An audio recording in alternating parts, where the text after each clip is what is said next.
Welcome, listeners, to another exciting story from our mysterious past. This time, we journey to one of the greatest civilizations of ancient America, the Last Sun of Teotihuacan. Through this tale, we'll uncover the mysteries, the grandeur, and the fate of Teotihuacan. Get ready to experience the captivating story of a lost world and its people, whose legacy continues to echo through time. Stay tuned and let the adventure unfold. The sun hung low in the sky, casting its warm golden rays over the grand city of Teotihuacan. A marvel of human engineering and divine will, the city sprawled out in every direction, its pyramids towering like sentinels, watching over a kingdom that had been built on the backs of gods and men. It was a city that commanded respect. The Pyramid of the Sun, rising high above the skyline, was the tallest structure in the Mesoamerican world, its silhouette sharp against the setting sun. The air was thick with the scents of incense and burning offerings, filling the streets with the heady perfume of devotion. But there was an underlying tension in the city, one that few could speak of openly, but that everyone could feel. The gods, once so present in the lives of the people, had become distant. Their blessings, once abundant, had waned. Crops that should have thrived had failed. Strange celestial omens, like dark eclipses and fleeting comets, flashed across the skies, stirring unease in the hearts of the priests. In the markets, the usual bustle had died down, the once vibrant voices of merchants giving way to hushed whispers. And in the heart of this great city, inside the royal palace, a young prince stood before his father, the mighty king of Teotihuacan, a man who had ruled with divine guidance for decades. King Can, revered by all, had built the empire to its peak, expanding its borders and cementing its place as the center of Mesoamerican power. But now, his strength was failing. His once mighty frame had withered, and his mind, sharp as ever, was clouded with the burdens of age and a growing sense of dread. Sahui, the king's son, had spent his life preparing for this moment. He had been trained in the arts of leadership, war, and diplomacy. His father's expectation had always been that Sahui would succeed him, that he would continue the glorious reign of Teotihuacan. But now, as his father's health deteriorated and the people began to question the divine favor, Sahui felt the weight of the crown growing heavier by the day. A prince stood in the dimly lit chamber, his thoughts clouded with uncertainty. His father, lying propped up on a bed of woven reeds, looked at him with a solemn gaze. The king's once commanding presence was now reduced to a frail figure draped in fine robes, his skin pale and his eyes sunken. A life of glory, wealth, and power was slipping away from him. "Father," Sahui said, his voice barely above a whisper, "the people speak of the omens.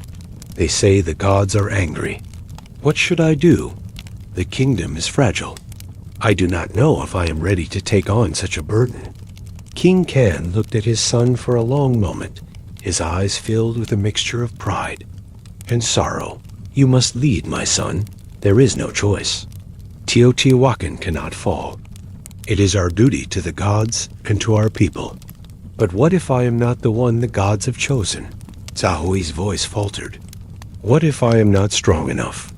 King Can's tired hand lifted slightly, his fingers brushing the prince's cheek. In a gesture of comfort, "The gods do not choose us for our strength, my son. They choose us for our will. You must believe in the destiny that has been written for you." The prince nodded, but his heart remained heavy. He had heard the stories, prophecies that foretold the fall of Teotihuacan. The great city, once the center of the world, was not immune to the passage of time. It was said that all great civilizations had their rise and fall, and Teotihuacan was no exception. But there were whispers in the streets, whispers that the fall of the city would come soon, and that it would be caused by a force beyond human comprehension. Late at night, when the sounds of the city had quieted, and the only noise was the wind rustling through the palm trees, Sahui would lie awake in his chamber, wondering if the gods had truly abandoned them. The answers seemed to elude him, just out of reach, hidden behind the veil of the unknown. As the days passed, the signs became harder to ignore. The priests, who had always been the trusted advisors to the king, spoke less and less of divine favor. Their ceremonies had grown quieter, their prayers more desperate. In the streets, the people murmured of rebellion, of seeking answers in distant lands. Teotihuacan was surrounded by powerful kingdoms and unruly tribes. While the city had once been a shining beacon of prosperity, now it seemed on the brink of collapse. One evening, as the sun dipped below the horizon, casting long shadows over the city, Sahui's thoughts were interrupted by a visitor. A man, cloaked in the robes of a high priest, entered the royal palace. He was not one of the usual advisors, but a stranger from the mountains beyond the city. His name was Xochipilli, and he was known as the Oracle of the Old Gods. Sahui had heard whispers of Xochipilli, an old man whose visions were said to be as clear as the stars themselves. It was said that he could see the future, and that his advice had been sought by many rulers across the land. But Xochipilli had never come to Teotihuacan before.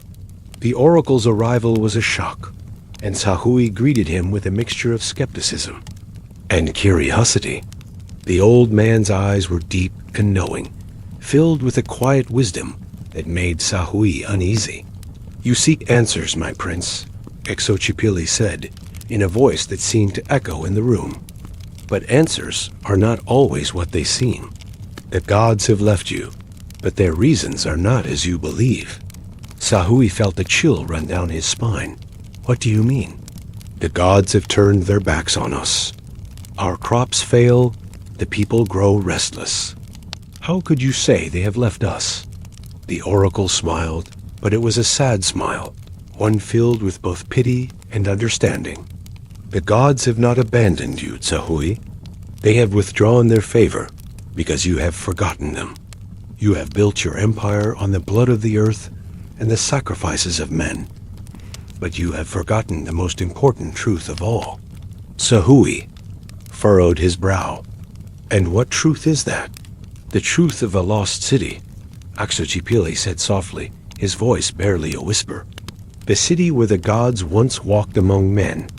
The city where the answers to your kingdom's fate lie." The mention of the lost city struck a chord in Sahui's heart.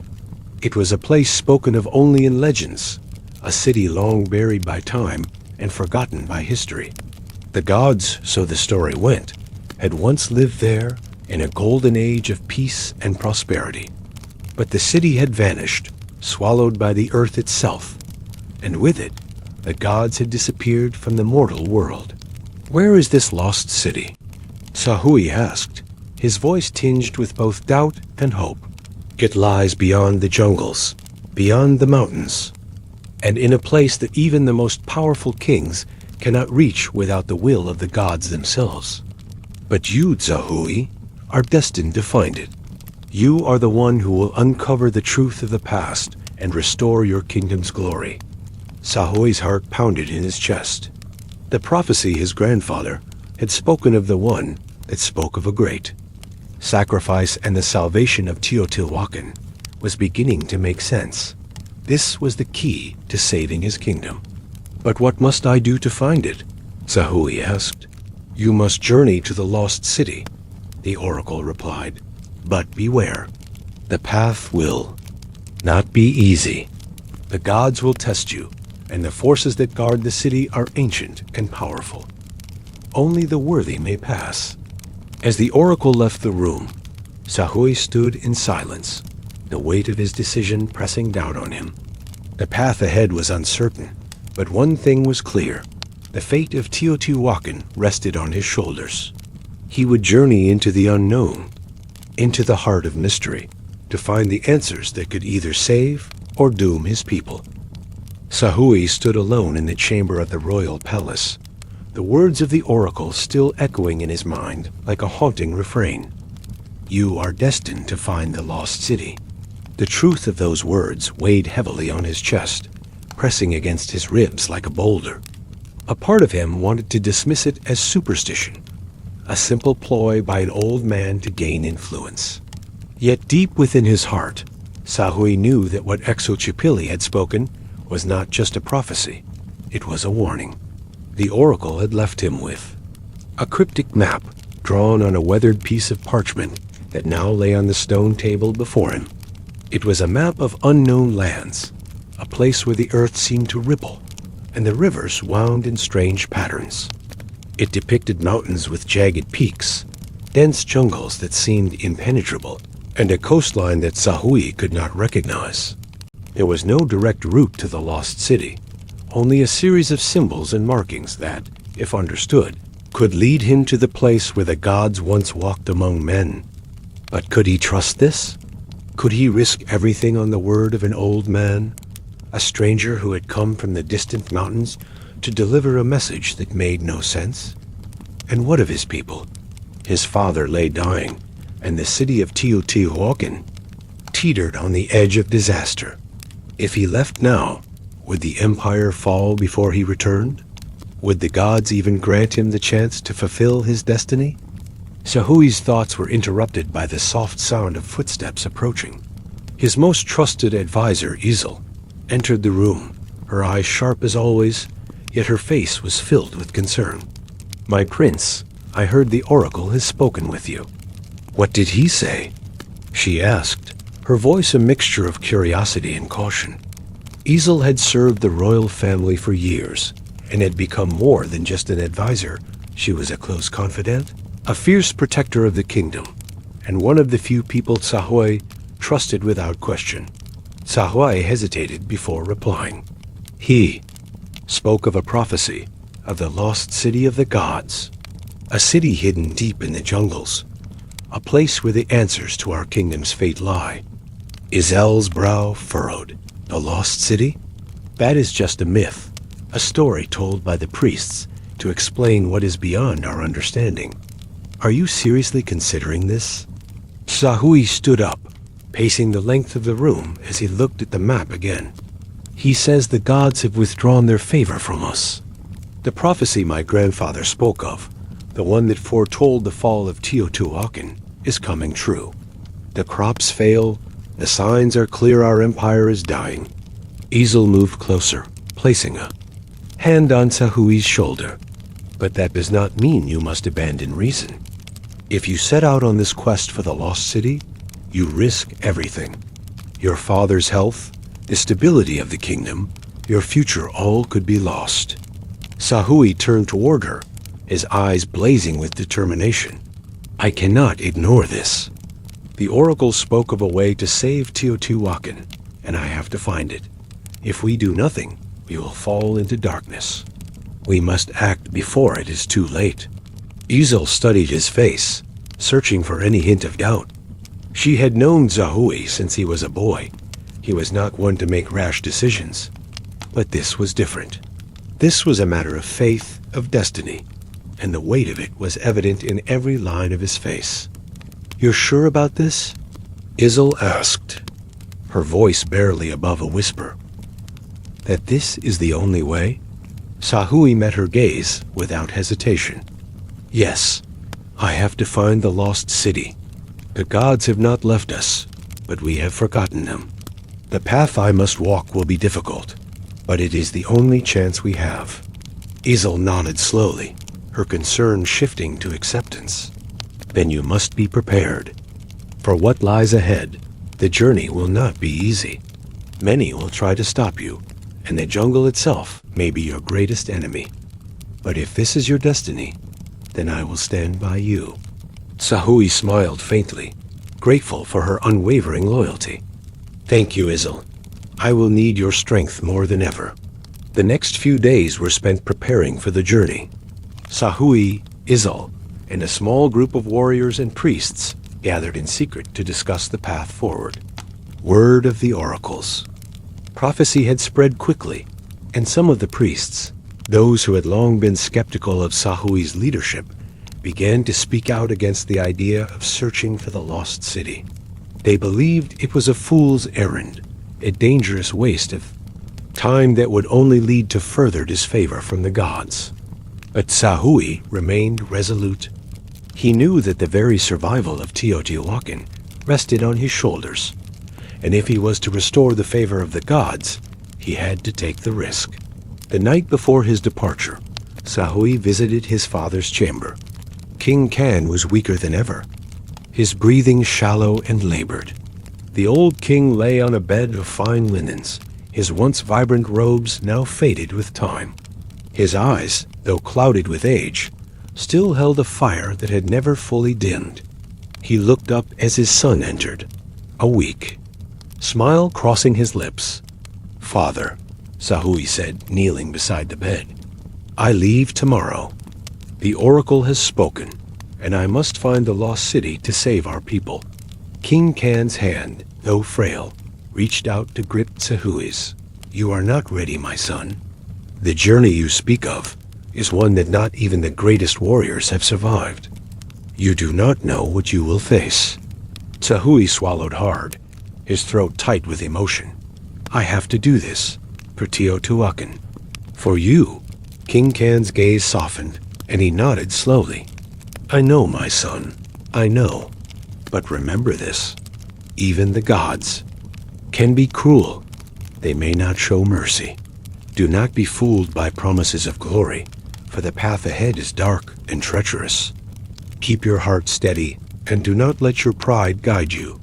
The city may not hold the answers you seek." Sahui squeezed his father's hand gently. "I will return, father. I will bring the answers that will save Teotihuacan."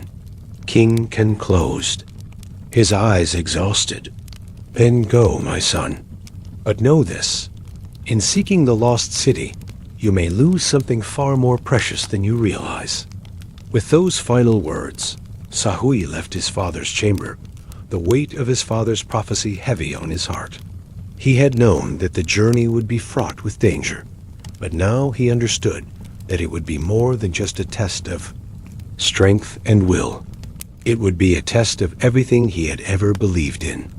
At dawn, Sahui and his companions left Teotihuacan, their footsteps silent in the stillness of the morning. The city, once alive with the sounds of daily life, now seemed empty, as though the gods themselves had turned their gaze away from it. The streets were quiet, the air thick with the scent of incense and burning offerings. The people gathered at the city's edges, watching in silence as their prince and his party disappeared into the wilderness. Sahui's heart beat in his chest as he looked back at the city, now just a distant silhouette against the horizon.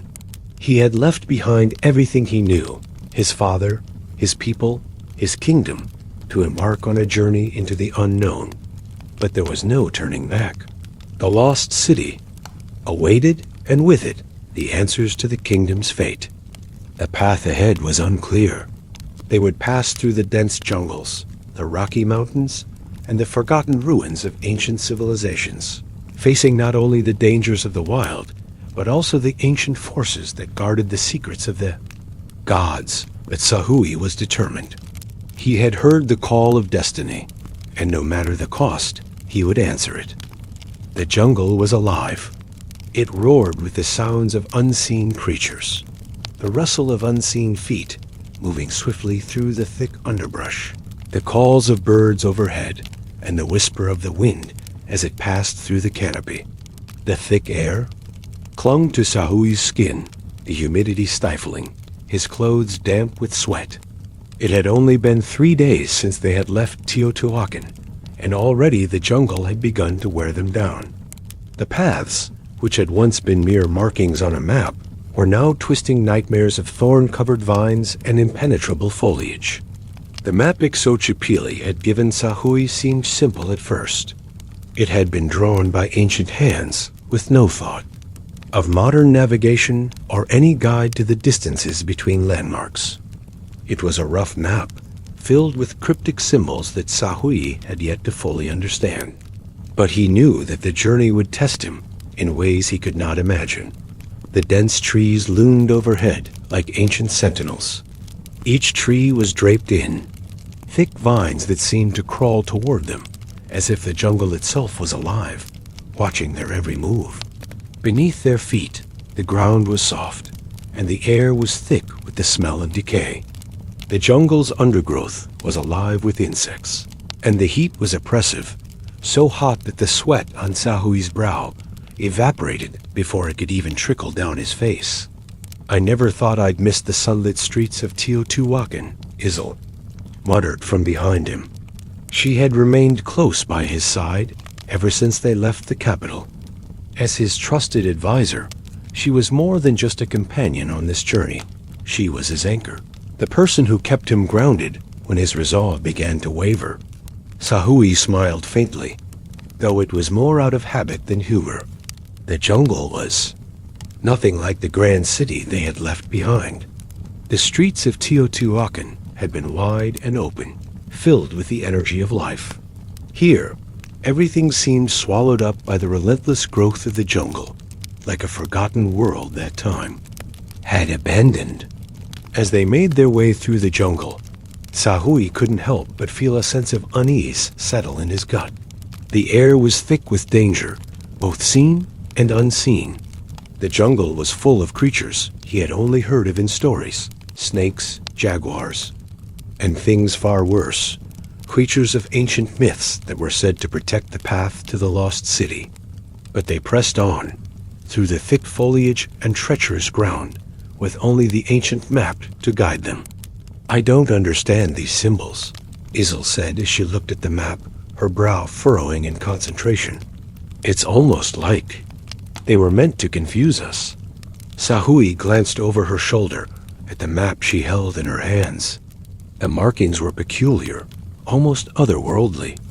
Lines, circles, and mysterious shapes intertwined in a way that didn't make sense, as if the map had been designed by people who understood the world in ways they could not. "The oracle said the gods left their answers in the ruins of the lost city," Sahui said, his voice firm. "We just need to trust that the map will lead us there." Isil shook her head, not in disagreement, but in concern. "And what if it doesn't? What if the lost city is just a myth? A story to keep us occupied while time marches on?" "We can't afford to think like that," Sahui replied, his jaw set. "Teotihuacan's fate is tied to this journey. I must find the city and the answers it holds. For my father, for our people." The dense jungle began to grow darker as the sun set behind the towering trees. The group had traveled for hours, and the shadows seemed to stretch farther with each passing minute. Sahui signaled for them to stop and rest for the night. "We'll camp here," he said. "Get some rest. We'll resume at dawn." The group made camp quickly, lighting a small fire with the flint they had brought.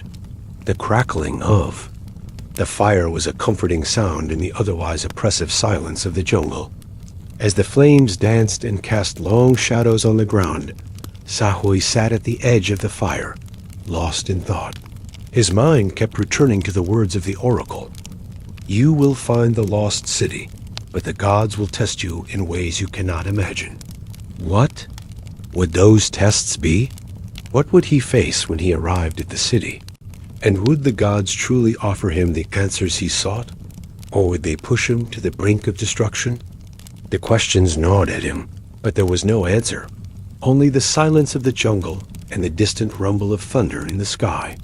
He turned his eyes toward the night sky, hoping for some sign that the gods were still with him. But the stars above were distant and cold, the heavens empty of answers. Izel's voice interrupted his thoughts. "My prince, are you troubled?" Sahui looked at her, surprised. She had always been perceptive, but he hadn't realized just how much she had noticed. "I am. I fear that we are not ready for what lies ahead." Isil walked over and sat beside him, her face illuminated by the firelight. "No one is ever ready for what the gods have planned, but that doesn't mean we shouldn't try. We can only do what we can. The rest is up to the will of the gods." Sahui looked at her, grateful for her calm presence. She was right, of course. He could not control the outcome of their journey, All he could do was press on, face whatever came next, and hope that his resolve would be enough. The next morning, the air was thick with mist, the jungle alive with the sounds of creatures waking for the day. Sahui's group set out again, pushing deeper into the dense jungle, the map their only guide. The further they ventured, the more oppressive the jungle seemed to become. The trees grew taller and closer, their branches intertwining like fingers reaching down from the sky. The path was narrow, and the air was thick with moisture. As they pressed on, they came to a clearing. In the center of the clearing stood an enormous stone statue, weathered by time but still imposing. The statue was of a great jaguar, its eyes, made of obsidian, gleaming darkly in the faint sunlight that managed to break through the canopy above. It was a creature sacred to the ancient gods of Teotihuacan, a symbol of strength and power. "Is this one of the trials?" Izel asked, her voice tense with uncertainty. "I believe it is," Sahui said, stepping forward cautiously. He had read of such trials in the stories of his ancestors, though he never thought he would face one himself. The gods often used these trials to test the worth of those who sought their favor. As Sahui approached the statue, he noticed something strange. The jaguar's eyes seemed to follow him, its gaze piercing and unblinking. He stood before it, feeling a weight on his chest, as if the very air had thickened. Suddenly, the ground beneath them trembled. The jaguar's mouth opened wide, revealing sharp obsidian fangs, and a low growl rumbled through the air.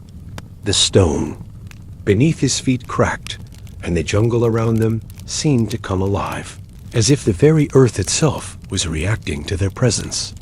Sahui instinctively reached for his weapon, but Izel stepped forward, placing a hand on his arm. "Wait," she whispered. "This is not an enemy. It is a test.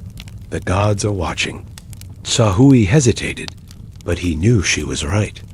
They had been prepared for this moment, and now they had to prove their worth. The jaguar's growl grew louder, and the ground beneath them began to shift. But Sahui stood firm. He knew what he had to do. This was the first trial, and it would not be the last. Gods had set this path before him, and he could not turn back. He stepped forward, his heart pounding in his chest. As he did, the jaguar's eyes seemed to soften, its growl subsiding. The ground stopped shaking, and the atmosphere grew still. The test was not one of strength, but of resolve. The gods had tested his courage, and he had passed. The statue fell, silent once more, its eyes still gleaming in the fading light. The path ahead lay open, and Sahui knew that the journey was far from over. The jungle had no mercy. For what seemed like an eternity, Sahui and his group trekked deeper into the heart of the wild. The path had become an endless labyrinth of thick underbrush, jagged rocks, and deceptive streams. The dense foliage pressed in on them from every direction, and the sky above was hidden behind a thick blanket of leaves and mist. Every footstep seemed to lead them farther into an unfamiliar world, a world that had not seen human feet for centuries, if not longer. Though Sahui had expected hardship, nothing had prepared him for the weight of the jungle itself. The heat was oppressive, the humidity suffocating. The air clung to his skin, his clothes soaked through with sweat, as the ground beneath his feet seemed to swallow him whole with each step. Even the sturdy warriors in his group began to falter. Their once determined pace slowed, the strain of the journey beginning to show on their faces. But Sahui refused to stop.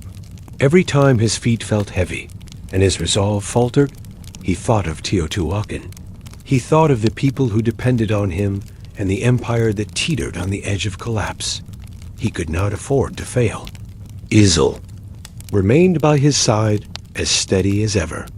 Her presence, calm and unflinching, was a constant reminder of the mission at hand. She had been with him since the beginning, and her loyalty was a silent anchor in the storm of uncertainty that raged. Within him, Prince, we must stop, Isel urged one afternoon, her voice barely audible over the hum of the jungle. The heat is too much. The men are exhausted. We need to rest before we push on any further.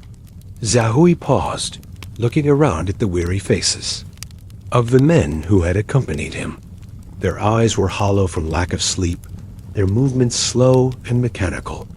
He could see the fear in their eyes, a fear of something deeper than just the physical exhaustion. There was something else haunting them, something from the jungle itself. We rest for 1 hour, Zahui said firmly. We cannot afford to delay our journey. His voice was filled with the authority of a leader, and though he felt the weight of his decision, he stood tall, unwilling to let his group see the doubt gnawing at his own heart. If he showed them weakness now, they would falter, and their mission would fail. As the men set up camp, Zahui sat by the fire, his gaze fixed on the map Aksochipili had given him. The symbols swirled in his mind, but they offered no clarity. The jaguar statue had been the first test, but Zahui knew it was only the beginning. What awaited them in the depths of the jungle? What kind of trials would they face as they drew closer to the lost city? The night air was cool, and the fire crackled softly in the center of the camp. The men sat in silence, the tension hanging thick in the air. Even the insects seemed to be waiting. Zahui's thoughts drifted, as they often did now, to his father. King Kan's health continued to deteriorate, and the weight of his absence hung heavily over Teotihuacan. The city was falling apart in ways that could not be seen, yet everyone could feel it. It was his father's prophecy that haunted him most. The words of the oracle had spoken of a city lost to time, but Zahui could not escape the possibility that the lost city, with all its divine promises, might be nothing more than a myth, a story meant to give hope where there was none. As the embers of the fire burned low, Isel approached him, her face drawn with exhaustion, but her eyes steady. She handed him a small wooden cup of water, the liquid warm and stale, but it was all they had. "You are troubled, my prince," she said softly, settling beside him. "What weighs on your mind?" Zahui accepted the cup, his fingers grazing hers. As he took it, "I worry about our people, Isel. I worry about my father, and I worry about this journey. What if the lost city is not real? What if the gods are testing us, but not in the way we think? What if this all leads to nothing?" Isel looked at him with a seriousness that was rare for her. "We have not come this far for nothing. The gods have not chosen us to fail. What you seek is real, Zahui. It is your destiny, but the path to the gods is never easy." He stared at the fire, his face reflecting the flame's flickering glow. "I fear that the path is one we are not meant to walk, that there is no return from it." "That may be true," Isel said quietly, "but that is why you must go. To face the gods is to confront the truth of who we are. To turn away now would be to deny the very reason we are alive." Zahui remained silent, the weight of her words settling in his chest. She was right, of course. He had come too far to turn back now. Teotihuacan's fate was entwined with his own. Whatever awaited him in the depths of the jungle, whatever tests the gods had in store, he had to face them. There could be no more running. The next day, the group continued their journey deeper into the jungle. The map led them to a river, its waters dark and swift, flowing with a current that seemed unnatural. It was here that the jungle seemed to close in on them completely, as though the earth itself was trying to keep them out. "According to the map," Isel said, pointing to the symbols, "the lost city lies beyond this river. We must cross." Zahui looked at the river, its water swirling with a dark force. There was no bridge, no obvious way to cross. But the map did not lie if they were to continue. They had no choice but to face the river. As they made their way to the edge of the river, Zahui felt a strange sensation crawling up his spine. a shiver of unease that whispered of something beyond their understanding. The jungle was silent now, the usual sounds of wildlife absent. The air grew still, and even the breeze seemed to hesitate. "We should be careful," Zahui muttered, his instincts on edge. "Something is wrong." Suddenly, the water churned. From the depths, a massive figure emerged, a serpent, unlike anything Zahui had ever seen.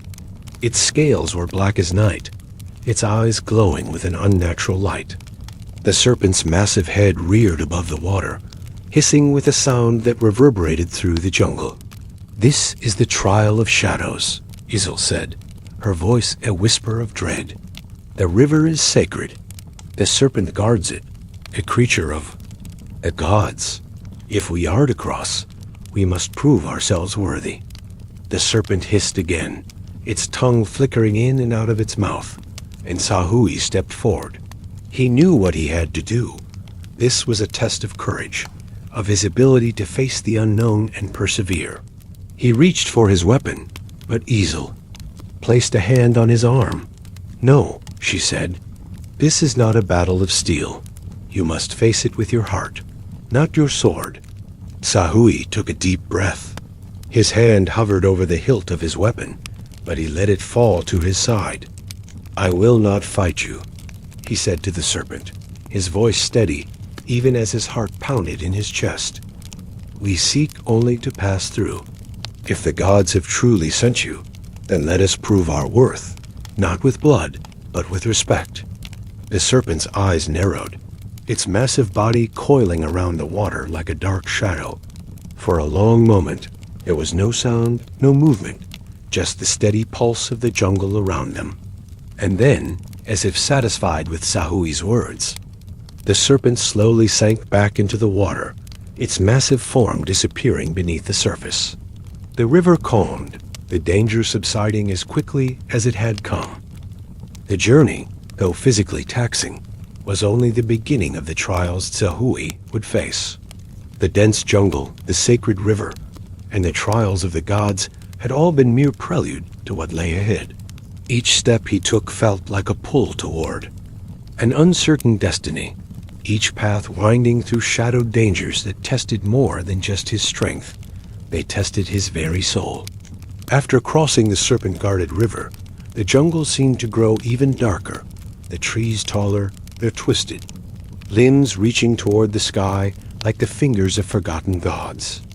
The air had thickened with humidity, and the further they ventured, the more oppressive the heat became.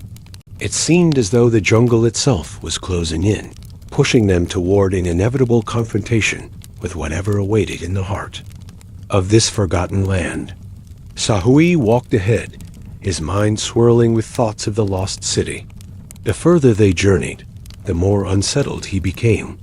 The map they followed was becoming harder to decipher, the symbols growing more complex and unfamiliar.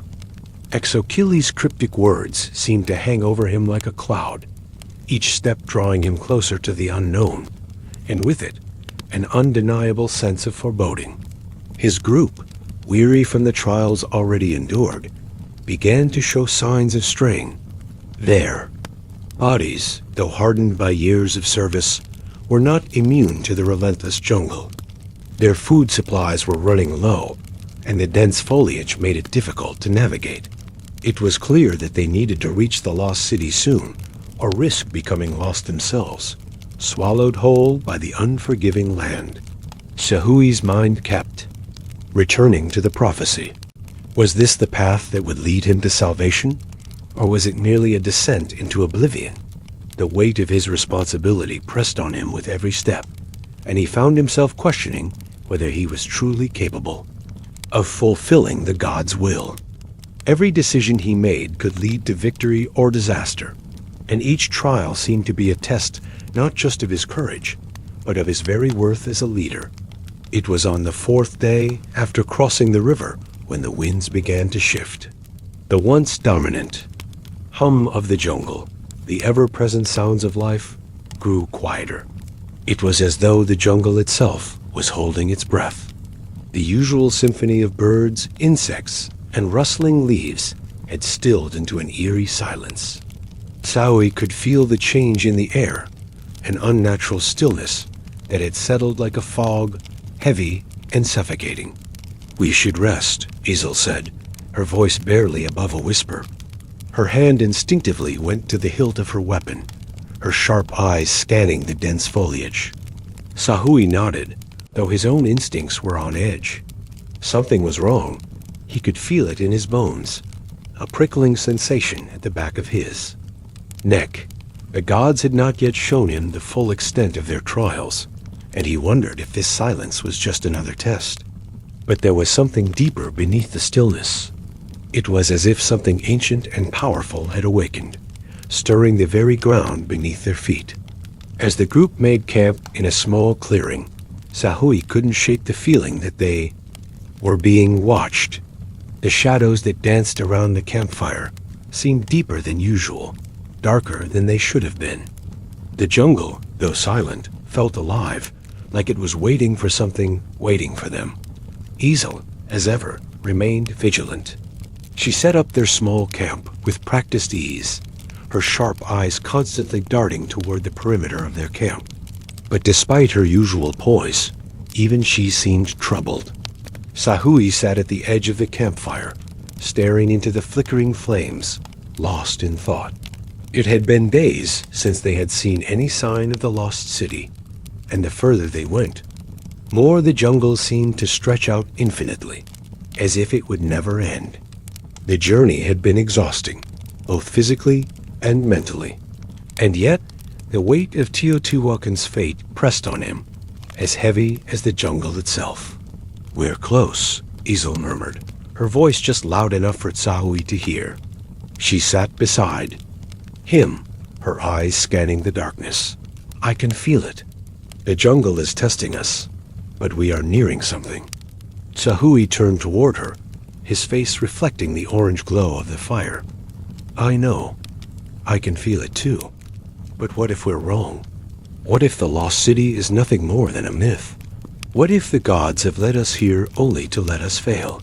Isel reached out and placed a hand on his shoulder, grounding him. "We are not failures, Sahui. We will find what we seek, no matter the cost. The gods have already chosen you for this path. You are the one they've set this trial for. The lost city will answer you." Sahui sighed, rubbing his temples. "I don't know if I'm ready for what awaits me. I'm not the man I thought I was." "You don't have to be the man you thought you were," Isel replied, her voice firm with the conviction of someone who knew the weight of such trials. "You must be the man you need to be to save your people. That is your true destiny." Sahui met her eyes, and for a moment he felt a flicker of resolve. He had been questioning everything the gods, his path, his very purpose. But Isel was right. There was no turning back now. He had set out on this journey to save Teotihuacan, and he would do whatever it took to see it through. As the night stretched on, a sense of unease lingered in the air. The wind, which had been so still, suddenly began to stir, picking up strength and whipping through the jungle. It howled through the trees, rustling the leaves like a whisper from the gods themselves. The fire sputtered in the wind, casting long, flickering shadows across the clearing. Suddenly, the sound of rustling leaves broke the stillness, followed by a loud, guttural growl. It was distant, but unmistakable, like the sound of a predator lurking in the shadows. The hair on the back of Sahui's neck stood on end. The jungle had come alive, but this was no ordinary creature. Isel's hand was on her weapon in an instant. "Stay close," she ordered, her voice low but commanding. "Something's out there." Sahui rose to his feet, his heart pounding in his chest. He could feel the eyes of something watching them from the darkness, something ancient, something powerful.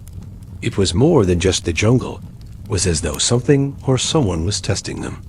The growl came again, louder this time, and then a shadow moved among the trees fast. Too fast for a man, too silent for a beast. It was a presence, one that filled the jungle with an ominous weight, a force that seemed to pierce the very fabric of reality. A voice low, guttural whispered through the trees, sending a chill through Xiaohui's spine. It was a language he did not understand, but the tone was clear. A warning. "I know what you seek," the voice whispered. "But know this, the path to the lost city is not for mortals. You tread on sacred ground, and the gods will judge you. Only those worthy may pass." The voice faded into the night, leaving only the whisper of the wind. Xiaohui stood frozen, the air thick with anticipation, with fear. Whatever this was, it was no ordinary test. The jungle had come alive with the will of the gods. The presence lingered in the air, like a shadow that refused to vanish. Xiaohui could feel the weight of it pressing down on him, suffocating him. He knew that they were not alone. Whatever was out there was watching, waiting for them to make a move. And then, as suddenly as it had appeared, the jungle fell silent once more. The silence after the eerie growl was deafening. The jungle, which had previously been so alive with the sounds of the night, was now completely still.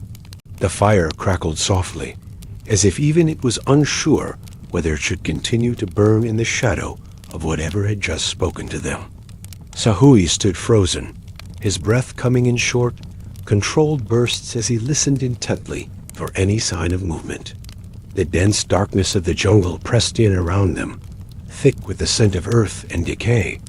The air, once heavy with humidity, now seemed charged with a strange energy, as if the world itself had paused to observe what would happen next.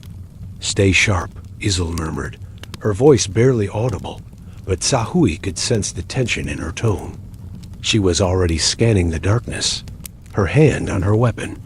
The men around them were equally on edge, eyes darting to every rustling branch and creaking leaf. "Did you hear it?" Xiaohui whispered back, his voice rough. "I did," Isil said quietly, but her eyes were sharp. It spoke of the gods and of the lost city. But it also warned us, the path we walk is one of trial. We're being tested in ways we cannot see. Xiaohui nodded, the weight of the oracle's words sinking deeper into his chest. The voice they had heard was no mere animal or spirit. It was something far older, something tied to the gods themselves. It was as though the jungle, the land, and the gods had merged into a single force, watching their every move. He exhaled slowly. "We can't turn back now." Isil met his gaze, her eyes filled with unspoken understanding. She had seen the determination in his eyes from the moment he had set out on this journey. They couldn't stop. Not when the fate of Teotihuacan lay ahead. Not when the prophecy demanded that they face whatever trials lay ahead. The road would only get darker, more treacherous. But they had no choice but to press forward. The night passed without incident, but the uneasy feeling that lingered in the air did not dissipate. The jungle was as oppressive as ever, and the unknown presence felt closer now, as if it had followed them through the night. By the time dawn broke, the group was exhausted but determined. They gathered their belongings in silence, their eyes still searching the trees for any sign of movement, any sign of what had watched them during the night. The jungle seemed even darker in the early morning light, the shadows stretching long across the undergrowth. As they moved deeper into the jungle, Xiaohui found his mind racing. The voice in the night had said something unsettling. Only those worthy may pass. What did it mean to be worthy? And how was he to prove that he was worthy of entering the lost city? His thoughts were interrupted by the sound of rustling leaves. Instantly, the group was on high alert, weapons drawn. From the underbrush emerged a figure tall, wearing the dark, woven robes of a jungle hunter. He moved with the grace of someone accustomed to the wild, his eyes sharp and calculating. He did not seem surprised to see them, but instead, his expression was one of cautious curiosity. Xiaohui stepped forward, his hand resting lightly on his weapon, but he did not draw it. The man had not made any aggressive move, and Sahui knew better than to attack first. "I am Zalotl," a stranger said in a deep, measured voice. "I have been sent to guide you." Sahui and Ezel exchanged a brief glance. This was unexpected, an ally? Or another trial? "You've been sent?" Sahui asked, keeping his voice neutral. "By whom?" "By the jungle," Zalotl said, his eyes glimmering with an enigmatic understanding. "The same forces that watch over you now watch over me. I have heard the whispers of the jungle, and I know your path. The gods are testing you. But you will need more than just strength to succeed." Sahui felt a stirring of doubt. "We need no help. We seek only the lost city." Zalotl nodded slowly, as though expecting this response. "You think your path is your own, but you are wrong. The jungle does not give its secrets freely. It will test you at every turn, but together we can reach the city. Without me, you will never make it." Sahui studied the man for a long moment, the weight of his words sinking in. There was something in Zalotl's demeanor, something ancient and powerful, that resonated with the jungle itself. It was as if he was a part of the land, a guardian sent to ensure that the path was followed correctly. "Why should we trust you?" Ezel asked, her voice firm but curious. Zalotl met her gaze unflinchingly. "Because the jungle trusts me, and the jungle speaks to me. It speaks to all who are willing to listen. Your journey is far from over, and there are dangers ahead that none of you can face alone. You will need my guidance." Sahui remained silent, his mind whirring with conflicting thoughts. It was clear that Zalotl was no ordinary man. There was a deep wisdom in his eyes, a connection to the land that seemed to transcend the physical world. Sahui had come to understand that this journey was more than just a test of strength. It was a test of understanding, of connection to the earth and to the gods themselves. After a moment, Sahui nodded, his decision made. "Very well, we accept your guidance. But if you lead us astray, you will answer to me." Zalotl smiled faintly, as though he knew exactly what Sahui was thinking. "I will not lead you astray, Prince. The jungle speaks only the truth." With their new guide in tow, the group moved deeper into the jungle.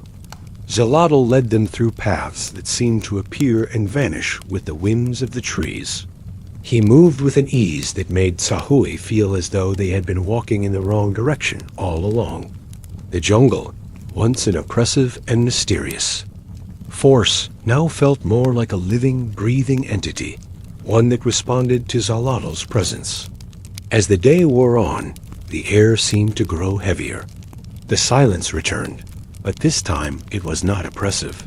It was a quiet anticipation, like the moment before a storm breaks.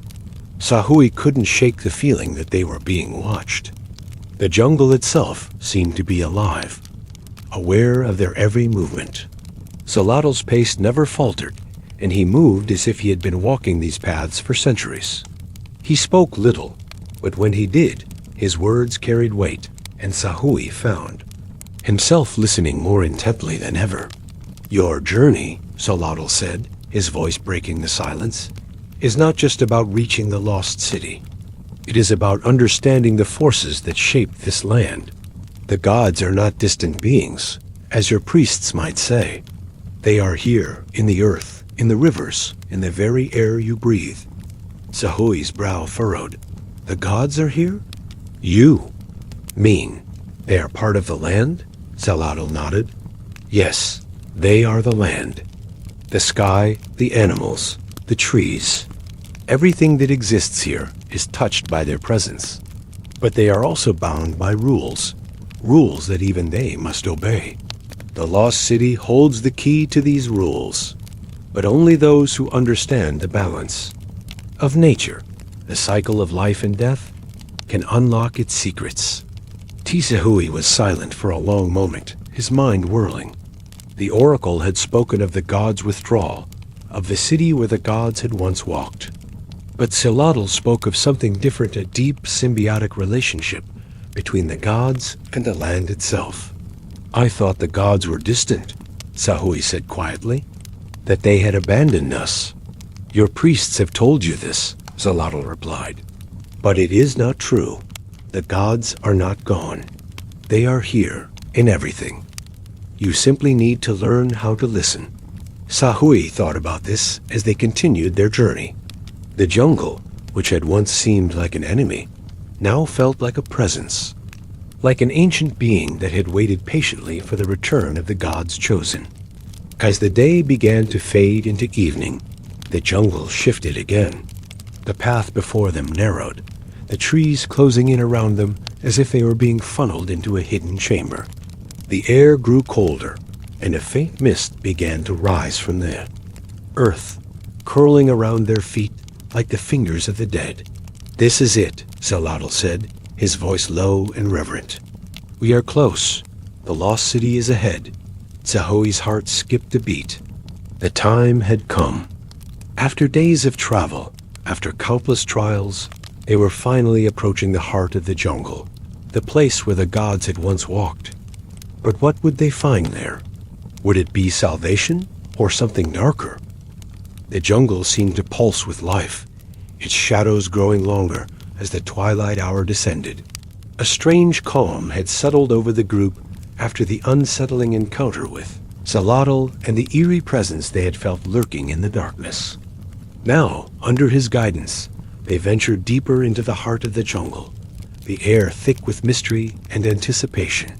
Sahui could feel the presence of something ancient, something powerful that hung over them like a veil.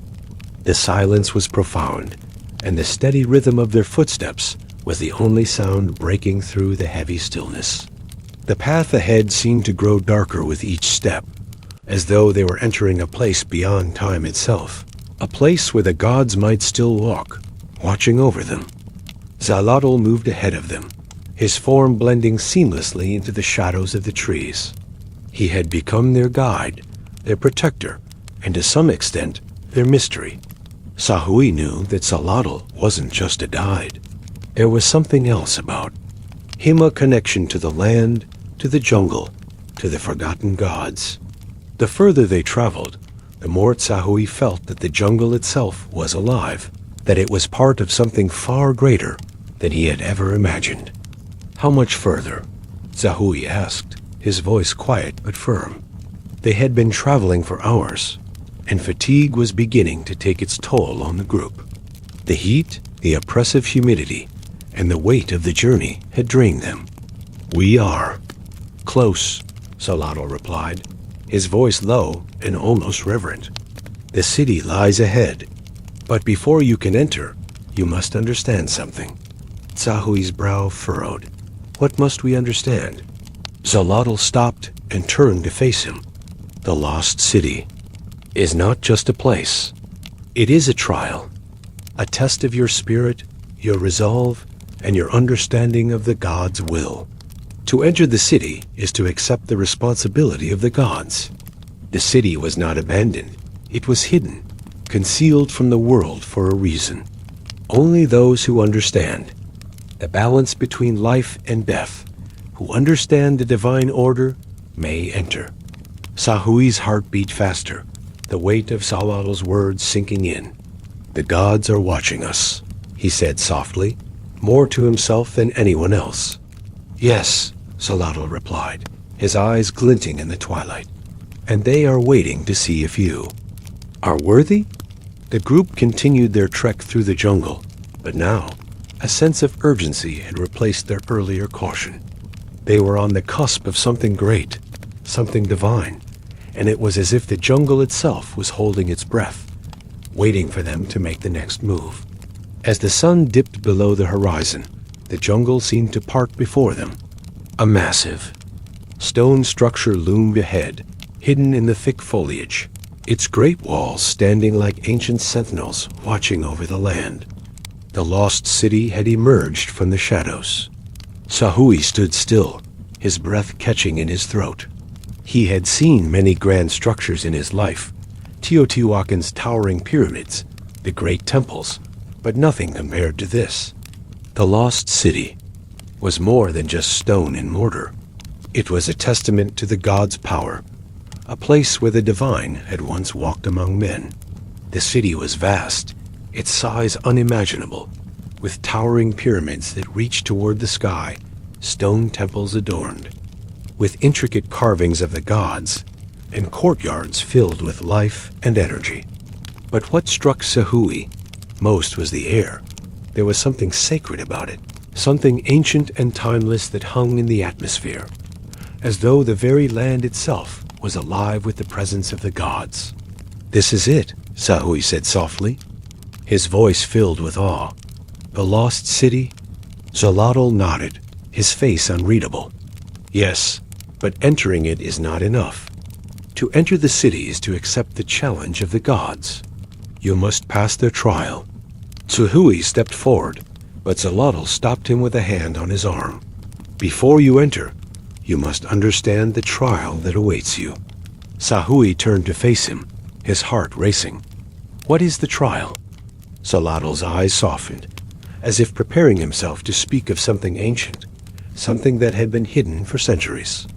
The city was built not just for the gods, but for those who would follow in their footsteps.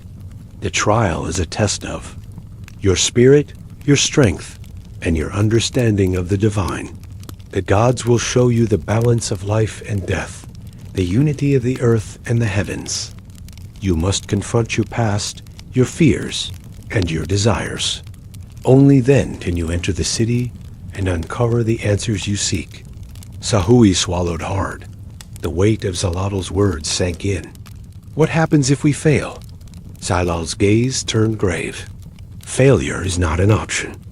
If you fail, the city will consume you. The gods do not show mercy to those who are unworthy. But if you succeed, you will gain the knowledge you seek. You will restore the balance and bring Teotihuacan back into favor with the gods." As they entered the city, the first thing Sahui noticed was the silence. It was an eerie, almost unnatural silence. There were no animals, no birds, no insects, nothing. The city was still, frozen in time, as though the gods had left it waiting for the one who would unlock its secrets. Zalotl led them through the grand streets, past towering temples and massive stone statues of gods, whose faces seemed to watch them with an intensity that was almost too real. The air was thick with the weight of history, and Sahui could feel the presence of something ancient, something powerful. They arrived at the heart of the city, a massive plaza surrounded by great stone columns and pyramids. In the center stood an altar, carved from dark stone and adorned with strange symbols. The altar seemed to pulse with a dark energy, as though it was alive, waiting for something. "This is where the trial begins," Zalotl said quietly. "You must stand before the altar and face the gods." Sahui stepped forward, his heart pounding in his chest. He could feel the weight of the city, the eyes of the gods watching him, waiting for him to prove himself. He knew that this was it, a moment when everything would change. As he approached the altar, the ground beneath him trembled slightly, and a deep voice echoed through the city. "You seek the lost city," the voice boomed, its tone both commanding and ancient. "But to unlock its secrets, you must prove your worth. Face the gods and show us that you understand the balance of life and death.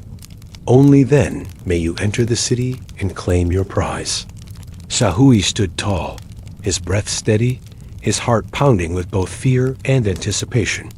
This was the moment he had been preparing for. He had come this far, and there could be no turning back. A voice spoke again, louder this time, reverberating through the air. "To prove your worth, you must face your greatest fear. You must confront the darkness within you and accept the truth of who you are. Only then can you prove your strength and your ability to lead." Sahui closed his eyes, and as he did, the jungle around him seemed to vanish. He was alone now, standing in the darkness, facing a shadowy figure from his past. It was his father, King Can, but not the man he remembered. This version of his father was twisted, dark, filled with anger and disappointment. His father's eyes, once full of wisdom and love, were now cold and filled with judgment. "You have failed," the shadow of his father said, his voice filled with scorn. "You are not worthy of the throne. You are not worthy of Teotihuacan." Sahui's heart clenched with pain, but he stood firm. He had spent his whole life striving to live up to his father's legacy. And now, in the face of this vision, he had to face the truth. He had always feared disappointing his father, but that fear had held him back, kept him from embracing his true destiny.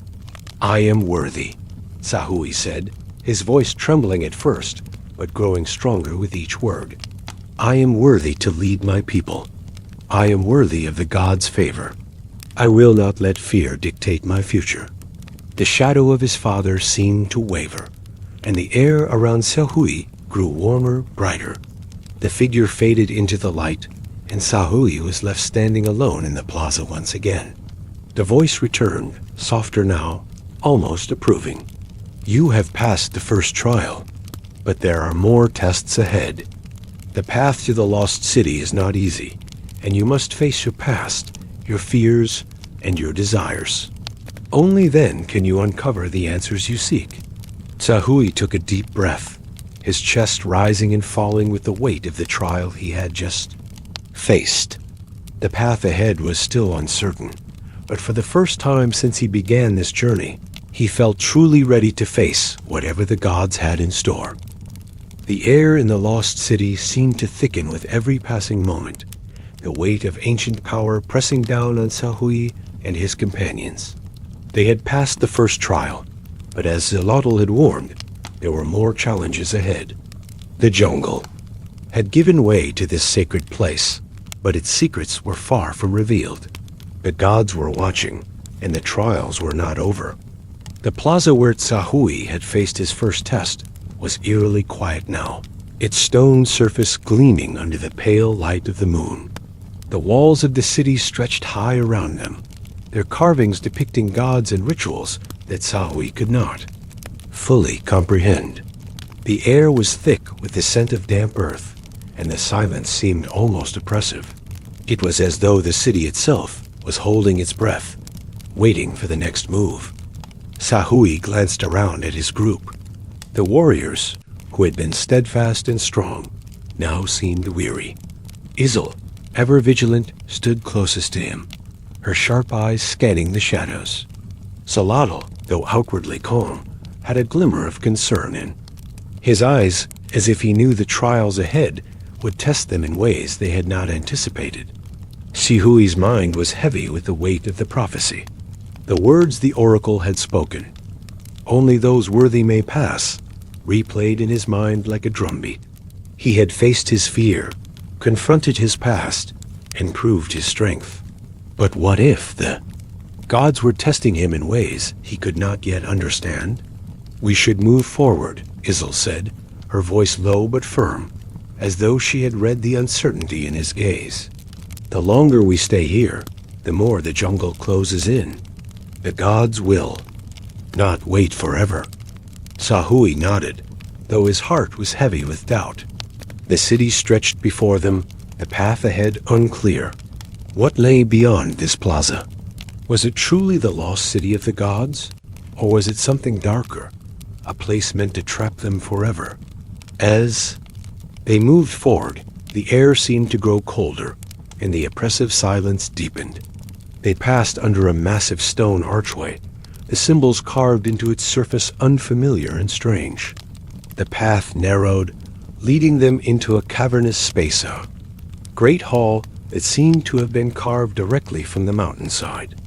It was here that the air began to hum, a faint vibration that seemed to pulse from the very stones beneath their feet.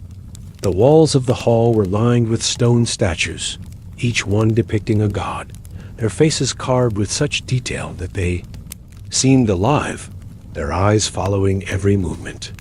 The light from their torches flickered, casting long, twisting shadows on the walls.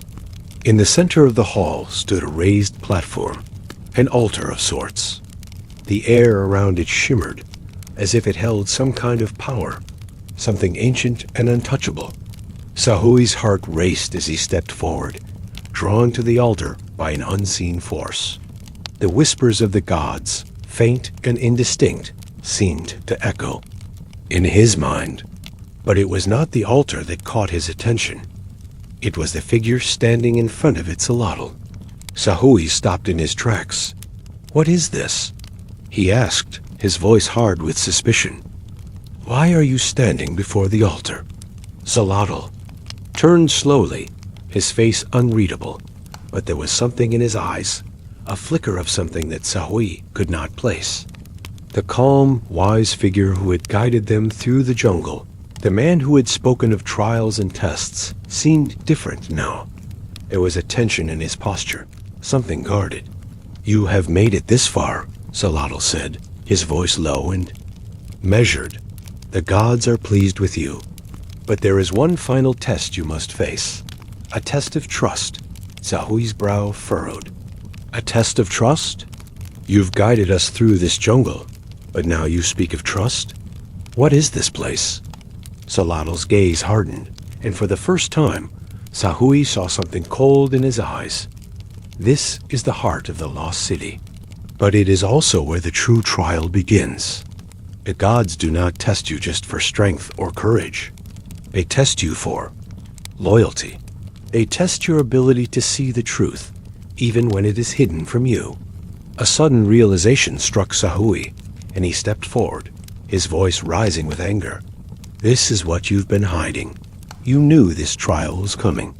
You knew that God's judgment would be upon us." Xolotl remained silent, his face a mask. But his eyes, their depth, their coldness spoke volumes. "You have come this far," Xolotl said, his voice thick with unspoken tension. "But there is one more truth you must understand. The gods have chosen you, Sahui, but they have also chosen someone else. Someone who has walked this path before. You?" The words hung in the air like a heavy stone, and Sahui's heart skipped a beat. "Someone else?" he repeated, his voice filled with disbelief. "Who else could there be? I am the chosen one. I am the heir to the throne of Teotihuacan." Xolotl took a step toward him, his face darkening. "Not everything is as it seems. There are many things you do not know about the gods. You have been led to believe that your father's prophecy was the only truth. But there is another truth, a truth that is far more dangerous than you realize." Before Sahui could respond, a shadow moved behind Xolotl, and a figure emerged from the darkness. Sahui's breath caught in his throat as the figure stepped into the light. It was a man tall, strong, with eyes that seemed to gleam with a fierce intensity. And then it hit him like a bolt of lightning. The figure was not a stranger. It was one of his own. It was his own brother, Izel's son, the young warrior he had once trained with in the fields of Teotihuacan, but who had mysteriously disappeared months ago. His name was Nawali, and he was thought to have died during a raid on the outskirts of the kingdom. "Nawali?" Sahui gasped, stepping back in shock. Why are you here? How could you have survived? You were lost, presumed dead?" Nawali's eyes were filled with an icy calm. "I was not lost, brother. I was chosen. Chosen by the gods. They sent me here to guide you, to be your trial." Sahui's mind reeled, the weight of the revelation crashing over him. His brother, whom he had once trained with and respected, had been alive all this time, hidden in the shadows, working with Xolotl. The betrayal cut deep, more painful than any sword. "I am the one chosen by the gods, Sahui," Nawali said, his voice steady, almost pitying. "You have walked this path thinking you are the only one who could save Teotihuacan. But the truth is different. You are not the chosen one. I am." Sahui stood frozen, the world tilting around him. Betrayal burned in his chest, searing his soul. His own flesh and blood had been hiding in the shadows, playing a part in this game of divine wills. Had everything he believed in been a lie? Had his journey, his trials, been orchestrated by forces far beyond his understanding? No, Sahui said, his voice cracking with raw emotion. No, this cannot be true. I am the heir to the throne. I have always been destined for this. Nawali stepped forward, his face hardening with resolve. The gods chose me, Sahui. I am the one who will restore Teotihuacan to its rightful place. Not you. Sahui's breath came in sharp gasps, his anger bubbling to the surface. His brother, the one person he had trusted more than anyone, was the one who had been orchestrating the very betrayal he had feared. The ground beneath them seemed to tremble, the very stones of the lost city shifting as if responding to the tension in the air. The gods, it seemed, were finally revealing their true intentions. Sahui stood in stunned silence, the weight of his brother's betrayal sinking deep into his bones.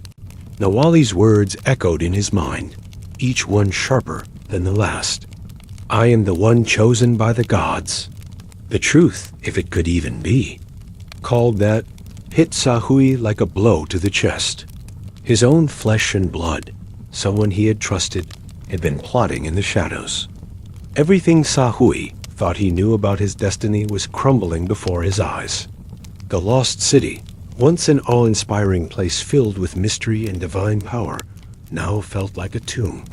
The statues of the gods that lined the walls of the hall no longer seemed to watch over him with blessing, but with judgment, as if they too had turned away. The ground beneath Sahui's feet seemed to tremble, as though the gods themselves were waiting to see what would happen next. Nawali's presence in the city, in this trial of the gods, was an affront to everything Sahui had believed. How had his brother survived? How had he known about the gods' true intentions? The pieces didn't fit, and the betrayal twisted deeper with every question that arose. I don't understand, Sahui said, his voice raw. He took a step toward his brother, but the distance between them felt insurmountable. You were lost. You were dead. How could you be here now? Nawali's cold eyes met his, and for a moment, the warmth of their shared history seemed to fade, replaced by a new, harsher reality. You never understood, Sahui, Nawali said, his voice quiet but heavy with the weight of years of hidden truths. You were always the heir to the throne, the one chosen by the priests, by the people. But the gods chose me. They saw in me the strength and the spirit needed to lead Teotihuacan into a new age. You were never the one they wanted.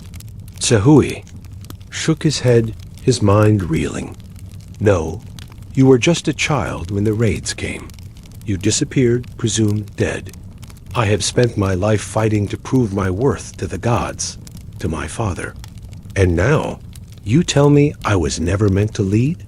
You've always been so focused on the people, Nawali replied, his voice tinged with pity. You've let their expectations define you. You've let their needs dictate your every action. But the gods do not care for such things. They care for power. They care for strength. And I have that strength. I always have. Sahui clenched his fists, his body trembling with a mixture of rage and disbelief. How could his brother say such things? How could he betray everything they had fought? For everything they had once shared? You speak of power, but what is it worth if it comes at the cost of everything we once held dear? Sahui's voice broke, and for the first time, he allowed the emotions that had been building inside him to surface. I sought the gods not for power, but for the people, for Teotihuacan. I wanted to be the leader my father believed I could be. But you've sold your soul to the gods for a throne that should have been ours to share. Nawali's eyes narrowed, and for the first time, Sahui saw a flicker of something almost human behind the cold facade. You still don't understand. Nawali muttered. The gods do not share power. They do not share their favor. They take it, and they give it to the one they choose. And I am the one they chose. Sahui stepped back, the betrayal crashing down on him like a wave. His breath came in sharp gasps, his chest tightening. The one they chose. The words repeated in his mind, reverberating like a drumbeat. Then why did you let me believe I was the chosen one? Tashui asked, his voice shaking. Why did you let me come all this way, only to tear it all down? I had no choice, Nawali said coldly. The gods made me wait. They made me watch you struggle, thinking you were the one who would save Teotihuacan. They tested you, just as they tested me, but you failed. You were never strong enough to face the truth. A rush of anger surged through Sahui, and before he could stop himself, he lunged forward, gripping Nawali by the collar and pulling him closer. You think I failed? He hissed through gritted teeth. You think I failed? Look at what you've become. Look at what you've done to our people, to our kingdom. You're not chosen by the gods, Nawali. You're their pawn, their tool. And you're using their power to tear apart everything we fought for. Nawali's eyes flashed with a dangerous glint, and for a moment, Sahui thought he might strike. But then, just as quickly, Nawali's expression softened. He shrugged off Sahui's grip, stepping back with a sigh. You still don't see it, do you? Nawali muttered, his voice weary. The gods don't care about your ideals. They don't care about your people or your father's legacy. They only care about power, and I will do whatever it takes to bring that power back to Teotihuacan. Sahui stared at his brother, the weight of his words sinking in. For the first time in his life, he saw Nawali for who he truly was, not the warrior he had grown up with, not the brother he had fought beside, but a man consumed by ambition, willing to sacrifice everything for the gods' favor. The realization hit Sahui like a cold wind. This was not the brother he had once known. This was a stranger, a man who had sold his soul to the gods in exchange for power. The silence between them stretched on, thick and oppressive. The gods had chosen their champion, and it was not Sahui. For a moment, neither spoke. The air between them was charged with an intensity that felt as though it could shatter the very city around them. Finally, Sahui broke the silence. I won't let you destroy Teotihuacan, he said, his voice steady despite the chaos swirling. Inside him, the gods may have chosen you, but you're not the one who will lead us. I will fight for my people, for my father's legacy, and if that means defying the gods themselves, then so be it. Nawali looked at him with something akin to pity in his eyes. You still don't understand, Sahui. The gods have already chosen. There is no room for defiance. The city will fall to me, and you will be nothing but a footnote in its history. With that, Nawali turned, disappearing into the shadows of the lost city. Sahui stood frozen, his chest heaving with the weight of what had just transpired. The betrayal was complete. His brother, once his closest ally, had turned against him, and now Teotihuacan's fate hung in the balance. Sahui turned toward the altar at the center of the great hall, the flickering light of the torches casting long shadows across the stone surface. The flame of the gods burned brightly, an offering to the Ancient Ones, a symbol of hope and sacrifice. But now, that flame seemed distant, as though it too had turned away from him. The trial was not over. Nawali's betrayal was only the beginning of the true test.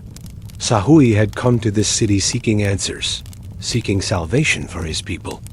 But now he understood that the gods were not interested in salvation. They were interested in power and the one who could claim it. But Sahui would not be the one to bow to their will.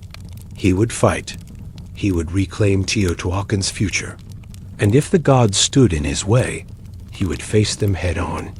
The fire at the altar burned brightly, and Sahui stepped toward it, his heart alight with the resolve of a man who had nothing left to lose. The city of the gods was silent. The wind whispered through the ancient stones of the lost city, carrying with it the echoes of a long-forgotten time. Sahui stood alone before the altar, the flickering flames of the sacred fire casting dancing shadows across his face. His heart, once filled with doubt and uncertainty, now burned with an intense, unwavering resolve. His brother, Nawali, had chosen his path, a path of power and divine favor. But Sahui had chosen a different path, one that would lead Teotihuacan into a new era, where the gods' power would no longer be the sole force guiding their destiny. Nawali's betrayal had stung deeply, but it had also clarified something for Sahui. He had spent his life seeking validation from the gods, trying to prove that he was worthy of their favor. But now he understood the true nature of the gods' merciless, manipulative, and unyielding. They did not care for the people. They only cared for power. And Sahui was done playing by their rules. His gaze lingered on the flames of the altar, a symbol of both sacrifice and destruction. The gods demanded sacrifice, blood, loyalty, and devotion. But Sahui refused to give in to their demands. He had already given up too much, had already sacrificed enough. If the gods wanted him to sacrifice more, they would have to take it by force. "I will not be your pawn," he whispered, his voice low but fierce, as the fire flickered in response. The flames seemed to respond to his words, growing taller, the heat intensifying as if the gods themselves had heard his defiance. Sahui took a deep breath, feeling the weight of the moment settle in. This was the crossroads, the point where he either embraced his destiny as the gods' chosen ruler, or he defied them entirely. There was no turning back. "Do you hear me, gods?" He called out, his voice rising in challenge. "I will lead my people. I will restore Teotihuacan without your favor. Your power will not control me." As if answering his challenge, the ground beneath him trembled. The air grew heavy, and a low, rumbling sound echoed through the city. Sahui's heart skipped a beat. It was as if the city itself was alive, reacting to his words, to his defiance. Suddenly, a brilliant light erupted from the altar, blinding him for a moment. The fire flared with an unnatural intensity, sending heat waves through the air.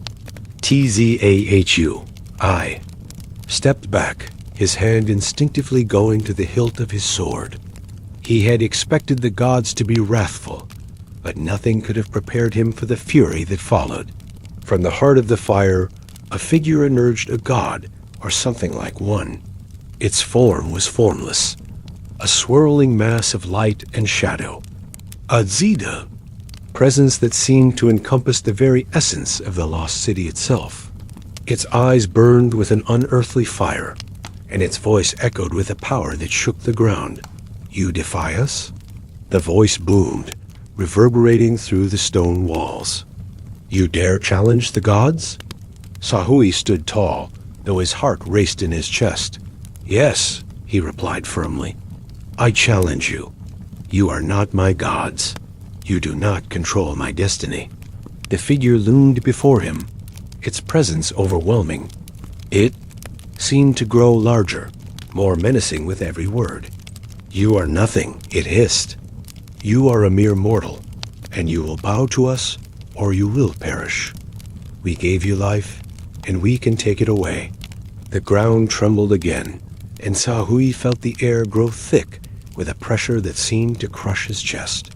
The flames of the altar grew higher, and the figure before him seemed to grow more solid, more powerful with every passing second. But Sahui stood firm, refusing to be intimidated. "I will not bow to you. I have seen your power, but I know now that it is not true strength. It is manipulation. You use fear to control us, to bend us to your will, but I will not be your puppet." The god's fiery eyes narrowed, its form flickering as if uncertain of how to respond. "You are foolish to defy us. We are the keepers of life and death. Without us, there is no future for your people." Sahui's grip on his sword tightened, his resolve unyielding. I do not need your favor to lead my people. Teotihuacan will rise again, and we will do so without you.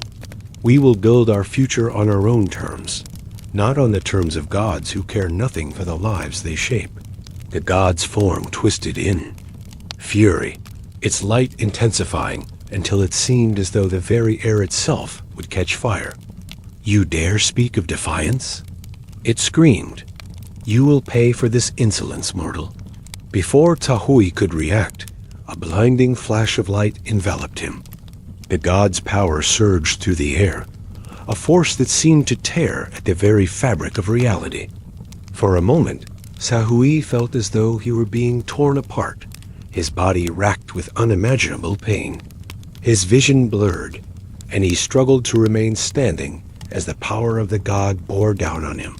But in the midst of the chaos, something deep within him awakened. The fire of his ancestors, the strength of his people, burned within his chest. He had faced death countless times before, had fought for Teotihuacan, had fought for a future. This was no different. He was not alone. The people of Teotihuacan stood with him, and he would not fail them. Tahui gritted his teeth, summoning every ounce of strength he had left. I will not bow to you, he shouted through the pain, his voice defiant.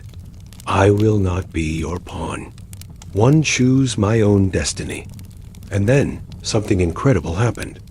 The flames around the altar flared brightly, but they no longer burned with the god's fury. Instead, they grew brighter, warmer, as if they were answering Zhaoi's defiance. The very fire that had once threatened to consume him now seemed to embrace him, fueling his spirit with a power he had never felt before. The god screeched in anger, its form wavering and flickering. This is not over, mortal. It bellowed, its voice shaking the very foundations of the city. You may have won this battle, but you will not escape the god's wrath. We will never forget your defiance. With a final scream of fury, the god's form shattered into a million sparks of light, disappearing into the air, leaving behind only the crackling fire. The ground trembled one last time before falling silent. Tahui stood alone in the plaza, his chest heaving with the aftermath of the battle. His body ached, but his spirit burned with an undeniable fire. He had defied the gods, and he had won.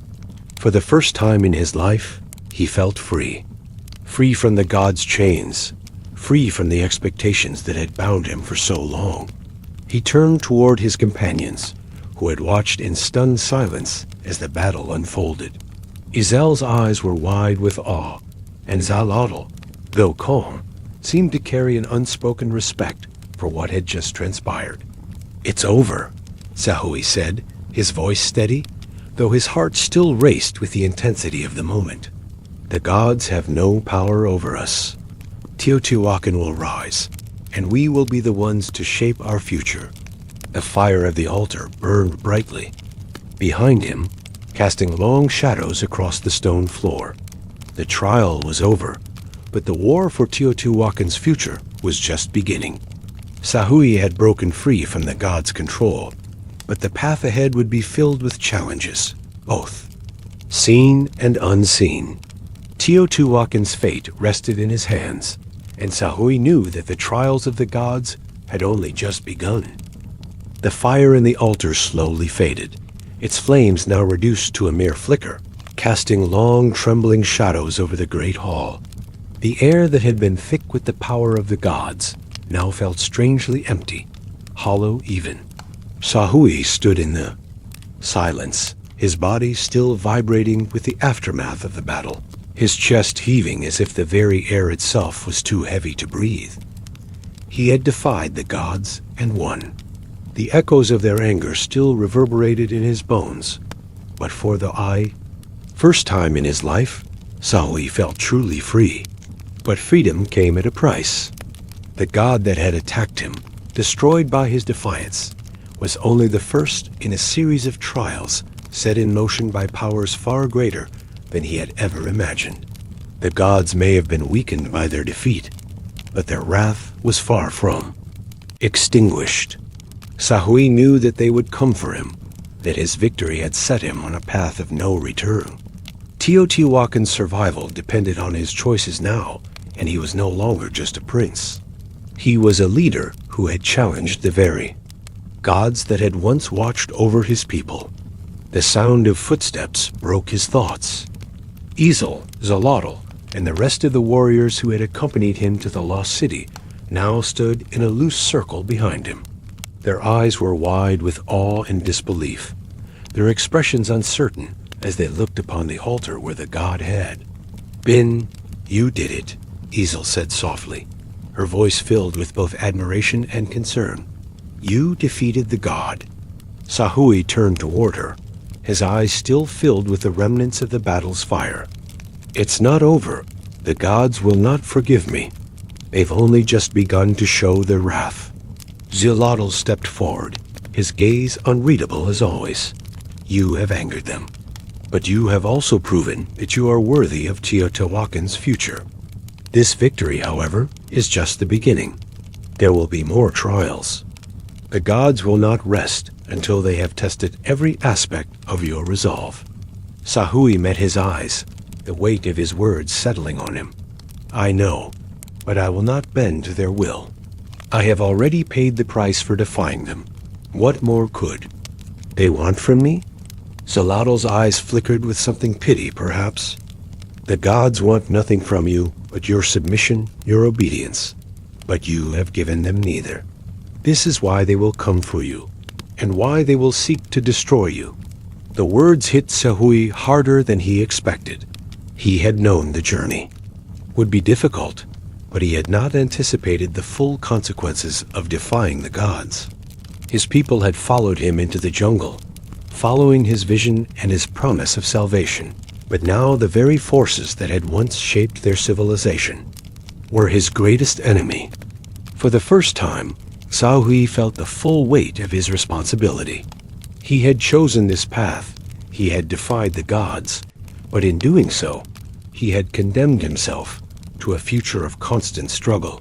He could no longer go back to the way things had been. The gods were not just forces of nature.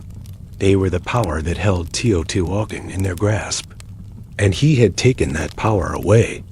As they made their way back through the winding streets of the lost city, Sahui's thoughts turned darker.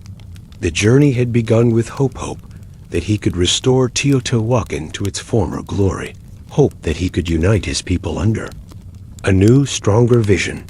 But now, as he walked the ancient streets, he wondered if it had all been a mistake. The gods were not like the priests had taught him. They were not benevolent beings waiting to help his people. They were a force to be reckoned with, cruel, powerful, and relentless. He glanced over at Ezel, who walked silently by his side, her expression unreadable. She had been with him through everything, from the day they had left Teotihuacan to the moment they entered the lost city. But now, her silence felt like something more, something uncertain, something that gnawed at him. "Ezel," he said, his voice low, "there's something I need to know." She turned to him, her face softening. "What is it, my prince? Do you truly believe that I am the right leader for Teotihuacan? Do you believe I can save our people?" The words spilled out before he could stop them. He had never doubted his purpose before, but now, in the face of everything he had just encountered, he felt a growing unease. Ezel hesitated, her gaze fixed on the ground as they walked. "I believe in you, Sahui. You've shown strength, determination, and courage when others would have faltered. But this path you have chosen, it's dangerous. The gods do not take kindly to defiance." Sahui's heart sank. "You don't think I can do this, do you?" She shook her head quickly, her voice steady. "No, I do not doubt you, Zoe, but I know that the path you are on will change everything. The gods will not simply walk away, and Teotihuacan's fate is tied to your every decision." Her words hit him like a hammer, and for a moment, Sahui was lost in the weight of them. He had always believed in his cause, always thought that his path was one of righteousness. But now, with the god's anger on full display, he questioned whether he had made the right choices. Had he done the right thing for his people? Had he truly understood what it meant to defy the gods? Saladin turned to face them, his eyes filled with a strange, almost knowing look. The gods are not the only force in the world. There are other powers at play here, powers that are just as ancient, just as powerful. Your actions have set something into motion that cannot be undone. The gods are not the only ones who will come for you. Sahui's eyes narrowed. What do you mean? Saladin paused for a moment, as if weighing his words. There are those who are watching from the shadows. Not all who walk in the light are allies. Betrayal lurks in the dark corners of the world. You have enemies within your own kingdom, Sahui. The words hit Sahui like a lightning strike. Enemies within Teotihuacan? His own people? Who would dare betray their prince, their leader, especially now when the future of their city hung in? The balance? Who? Sahui demanded, his voice rising with urgency. Who would betray me? Saladin's expression remained unreadable. You will know soon enough, my prince. The gods have already set their trial, but there are other forces that will test you in ways you cannot yet fathom. You must be prepared for the firestorm that is coming. It is not only the gods you must face. As they made their way back through the jungle, Sahui's thoughts were a whirlwind of doubt and uncertainty. He had once believed that defeating the gods would bring salvation to his people. But now, he realized that the battle for Teotihuacan was only just beginning. The jungle no longer felt like a sanctuary. It had become a prison, one that had kept them in its grip long enough to reveal its true nature. The road back to Teotihuacan seemed impossibly long, and Sahui wondered what awaited them there. The gods had already made their move, and now, it seemed, there were darker forces at play, forces that he had yet to understand.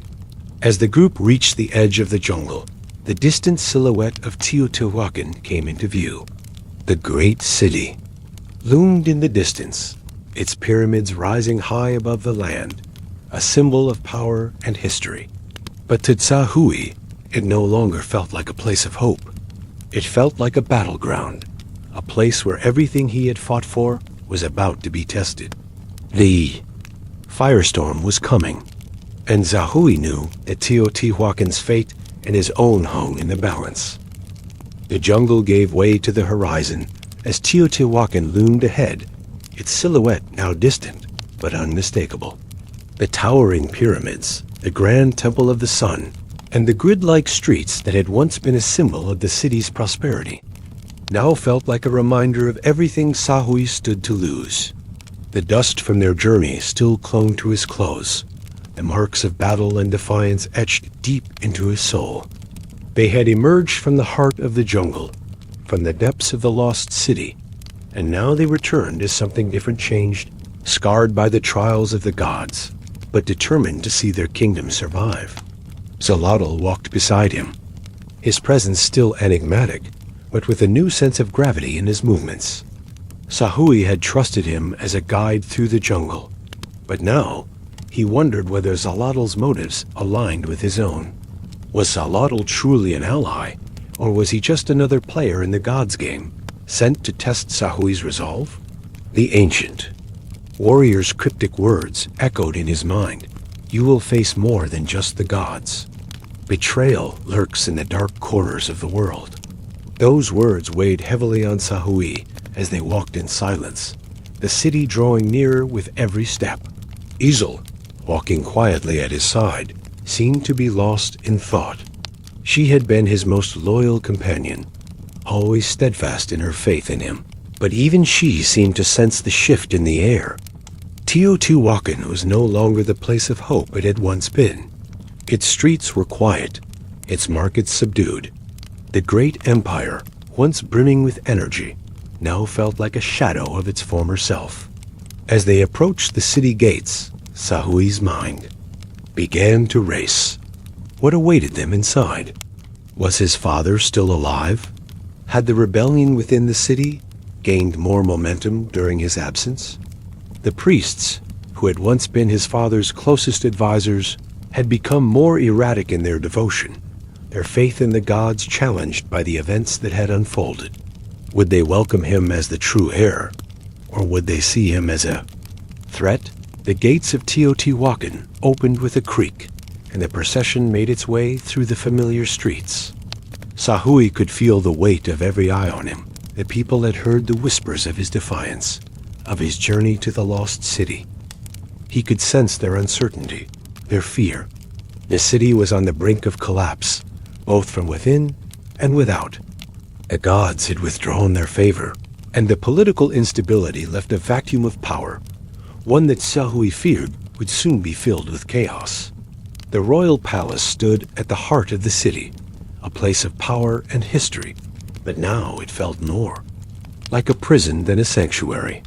The once grand halls were eerily quiet, the air thick with tension. The marble floors, once polished to a gleam, now bore the marks of neglect and wear. Servants moved in hushed tones, their faces drawn with anxiety. Sahui entered the throne room, his heart heavy with the weight of his decision.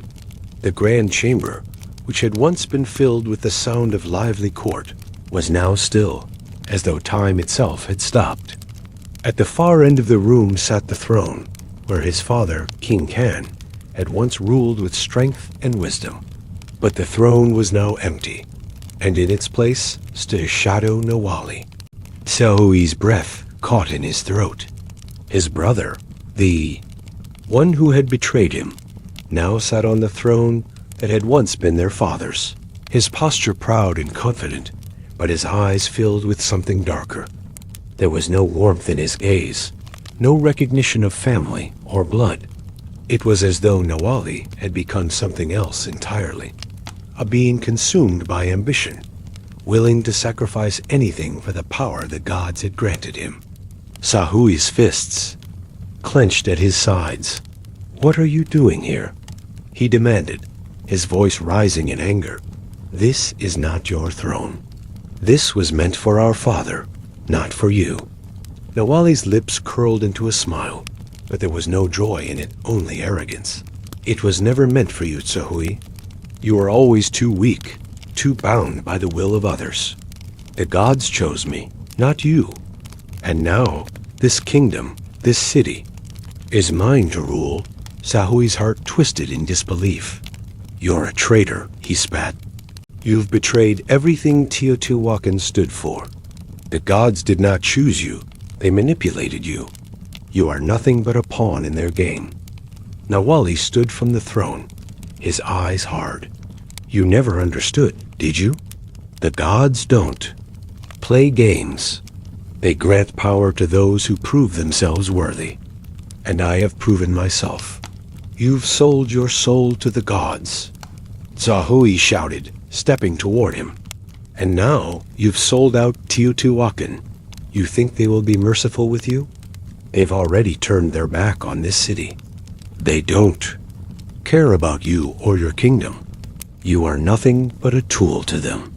Nawali's eyes narrowed, and for a moment, Sahui thought he might lash out. But instead, his brother's expression softened with something almost like pity. "You still don't understand," Nawali said, his voice cold. "The gods are Teotihuacan. We are nothing without them. I have embraced their power, and I will lead this city into an age of strength. You are too naive to see that. Your time has passed, Sahui." Sahui's breath came in sharp gasps, the weight of his brother's words sinking in like a blade through his heart. Nawali had taken everything from him, his birthright, his trust, and now his kingdom. But the worst part was that his brother seemed convinced that he was in the right. The gods had corrupted him, turned him into a mere vessel for their power. "No," Sahui said, his voice steady despite the rage that burned inside him. "I will not let you destroy everything we've built. Teotihuacan is not a kingdom built on gods alone. It is a kingdom built on the strength of its people. And I will not stand by while you throw that away. The air in the throne room shifted, the tension between them palpable. The gods' favor, once a distant concept, had become a living, breathing force in their lives. And now, it was tearing them apart. Isil stepped forward, her voice calm but filled with warning. You must stop, both of you. This will not end in victory for either of you. The gods may be watching, but it is the people of Teotihuacan who will suffer in the end. Tusui turned to her, his eyes filled with desperation. What can we do, Isil? What can I do to save my kingdom? Izel's gaze softened, but there was a steely determination in her eyes. You must fight, but not just with strength. You must unite the people, show them that Teotihuacan is not a kingdom of gods and kings, but of its people. And you must cast aside the illusions of power that the gods have fed you. Sahui nodded, understanding the gravity of her words. The path ahead would be fraught with challenges, with Nawali standing as an obstacle in the way of their future. But if he was to truly save Teotihuacan, he would have to do more than face the gods. He would have to confront his brother and the very foundation upon which their kingdom had been built. The battle for Teotihuacan's future was not just a physical one. It was a battle for the hearts and minds of its people. Sahui had been chosen by the gods, but now he understood that it was not their favor he needed. It was the strength of his people, their loyalty, and their belief in the future he promised to create. Sahui turned to face Nawali once more, his resolve hardening. This is not over, he said, his voice steady, filled with the fire of determination. Teotihuacan will rise again, but it will rise on its own terms, on the terms of the people. Not the gods, not you. Nawali's lips twisted into a grimace, and for a moment, it seemed as though the two brothers might clash right there, in the heart of the palace. But then Nawali stepped back, his eyes gleaming with cold fury. You will regret this, Dahui, he said, his voice low. You have defied the gods, and you will pay the price. But I will not stop. I will lead Teotihuacan into an era of true strength. Sahui held his ground, his heart filled with a fire stronger than ever before. I am not afraid of you, Nawali. You are not the future of Teotihuacan. We are. As the brothers stood face to face, the fate of Teotihuacan hung in the balance. The fire of their rivalry burned hot, but it was not the only fire that would shape the kingdom's future. The blood of the fallen would be the foundation on which Teotihuacan would either rise or fall. The night seemed to stretch on forever, its darkness heavier than usual, as though the very sky had been thickened with the weight of Teotihuacan's fate. The flames of the sacred fire still flickered in the throne room, casting long, twisting shadows on the stone walls. The tension between Sahui and Nawali was palpable, a cold, simmering anger that filled the air with unspoken threats. Tahui stood in the center of the room, his back straight, his eyes burning with defiance. His brother, Nawali, had claimed the throne, but it was not a throne of righteousness. It was a throne built on betrayal, power, and the cruel will of the gods. Teotihuacan was not just his inheritance. It was his duty to protect and rebuild, and he would not allow his kingdom to fall to a false king who had turned his back on everything they had fought for. I will not stand by while you destroy everything we built, Nawali, Sahui said, his voice steady and unwavering. Teotihuacan belongs to the people. The gods may have given you power, but you are no more their puppet than I am. Nawali's lips curled into a smile, but there was no warmth in it, only cold calculation. You are naive, Sahui. You think you can defeat the gods? You think you can take Teotihuacan from me? The people will follow me. They will follow the power I offer them. Ziui's heart clenched as he realized the depth of his brother's corruption. Nawali was no longer the man he had known, no longer the brother he had once trained with. He had become something else, something darker, consumed by ambition and the cruel promises of the gods. It was not just Teotihuacan he sought to control. It was the very hearts and minds of the people. "You're wrong," Sahui said, his voice firm with conviction. "The people do not follow power. They follow leaders who understand them, who fight. For them, you may have their loyalty for now, but they will not follow you forever." Nawali's eyes flashed with a cold fire, and he stepped forward, his movements predatory. "You are a fool, Sahui. You always have been. I have learned thee. Truth, the gods do not favor weakness. They favor strength. And I will bring that strength to Teotihuacan, whether the people accept it or not." The ground beneath them seemed to tremble, as if the very earth was echoing with the god's power.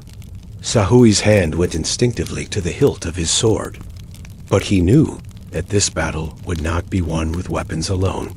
His brother's strength came not from his own abilities, but from the power he had borrowed from the gods.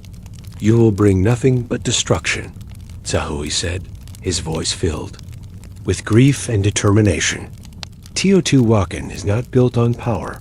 It is built on unity. The gods may have chosen you, but they will not choose you for long." Nawali laughed, a cold, hollow sound. "You speak of unity, but you have no idea what it takes to rule. The gods have given me the power to lead, and I will lead Teotihuacan into a new era. Your ideals are nothing but a dream." Sahui's eyes narrowed. He could not let his brother's words go unchallenged. He could not let Nawali, with his false power and empty ambition, destroy the very heart of their people. The gods may have given Nawali power, but it was not the true power of Teotihuacan. It was a power that came from manipulation, from fear, from the false promise of divine favor.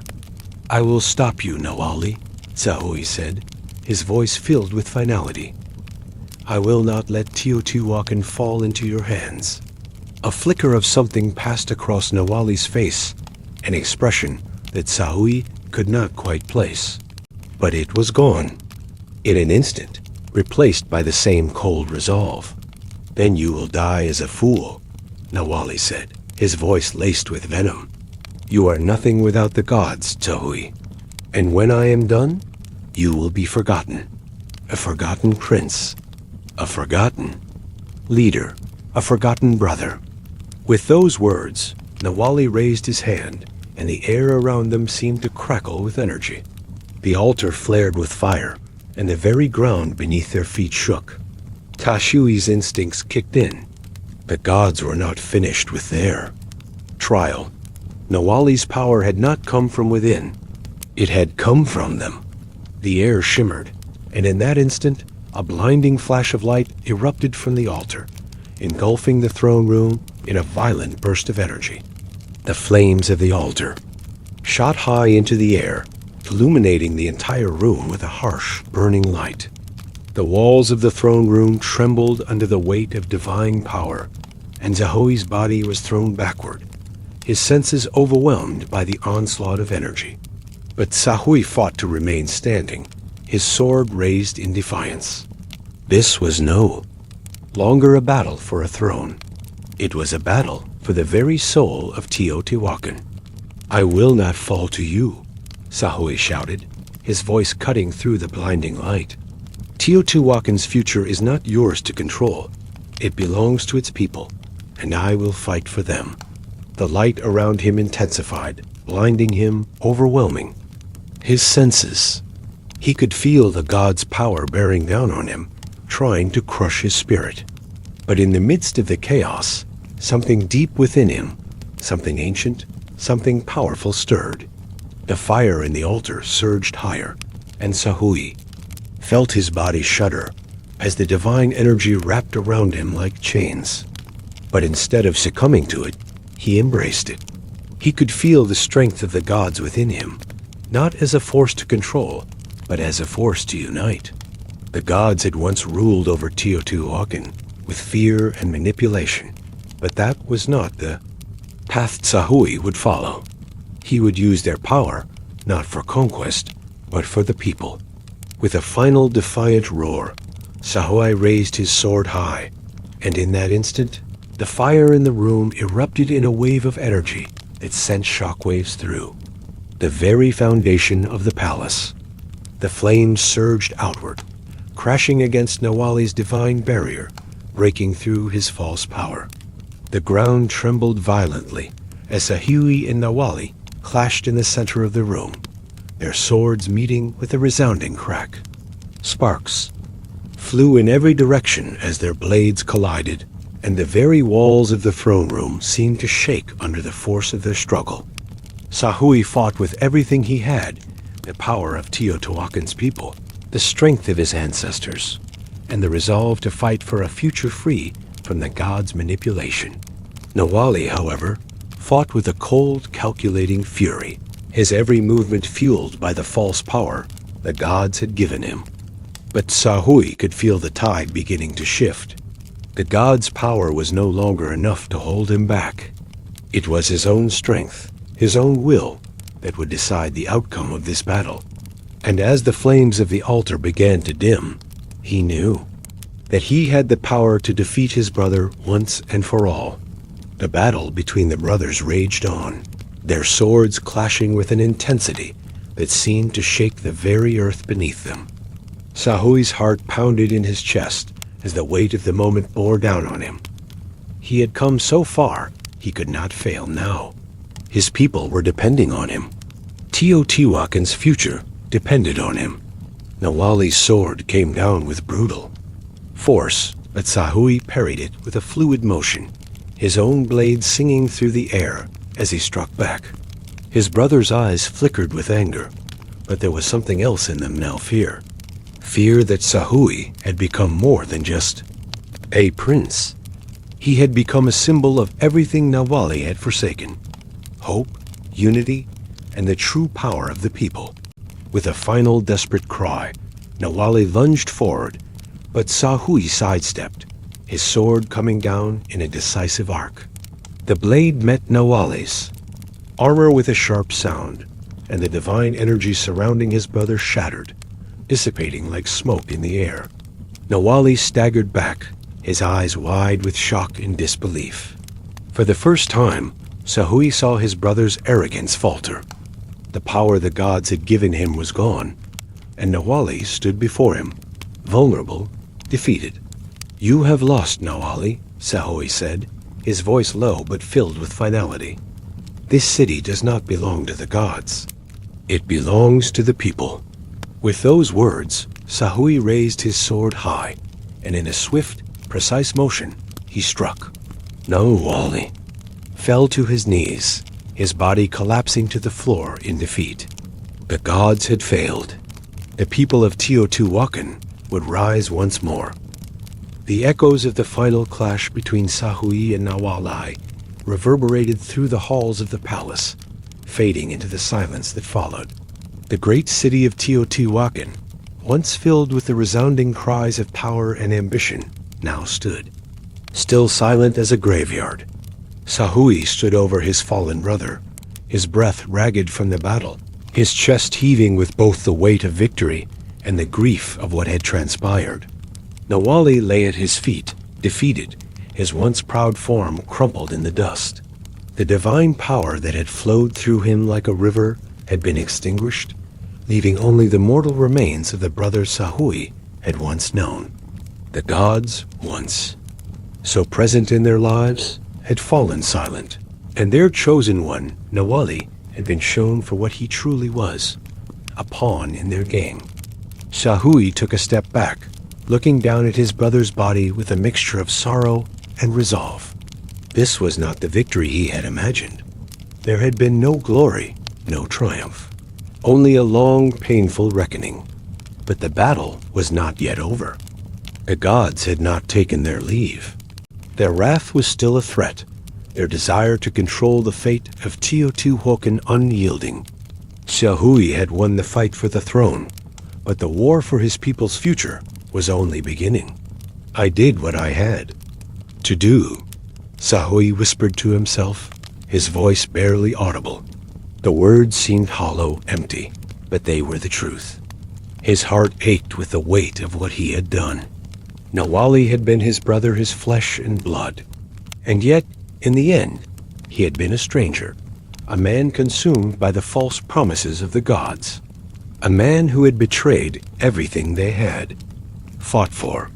But now, Sahui stood as the rightful ruler of Teotihuacan, and he would rebuild the city, restore it to its former glory, but this time on his own terms. The gods no longer had the power to control them.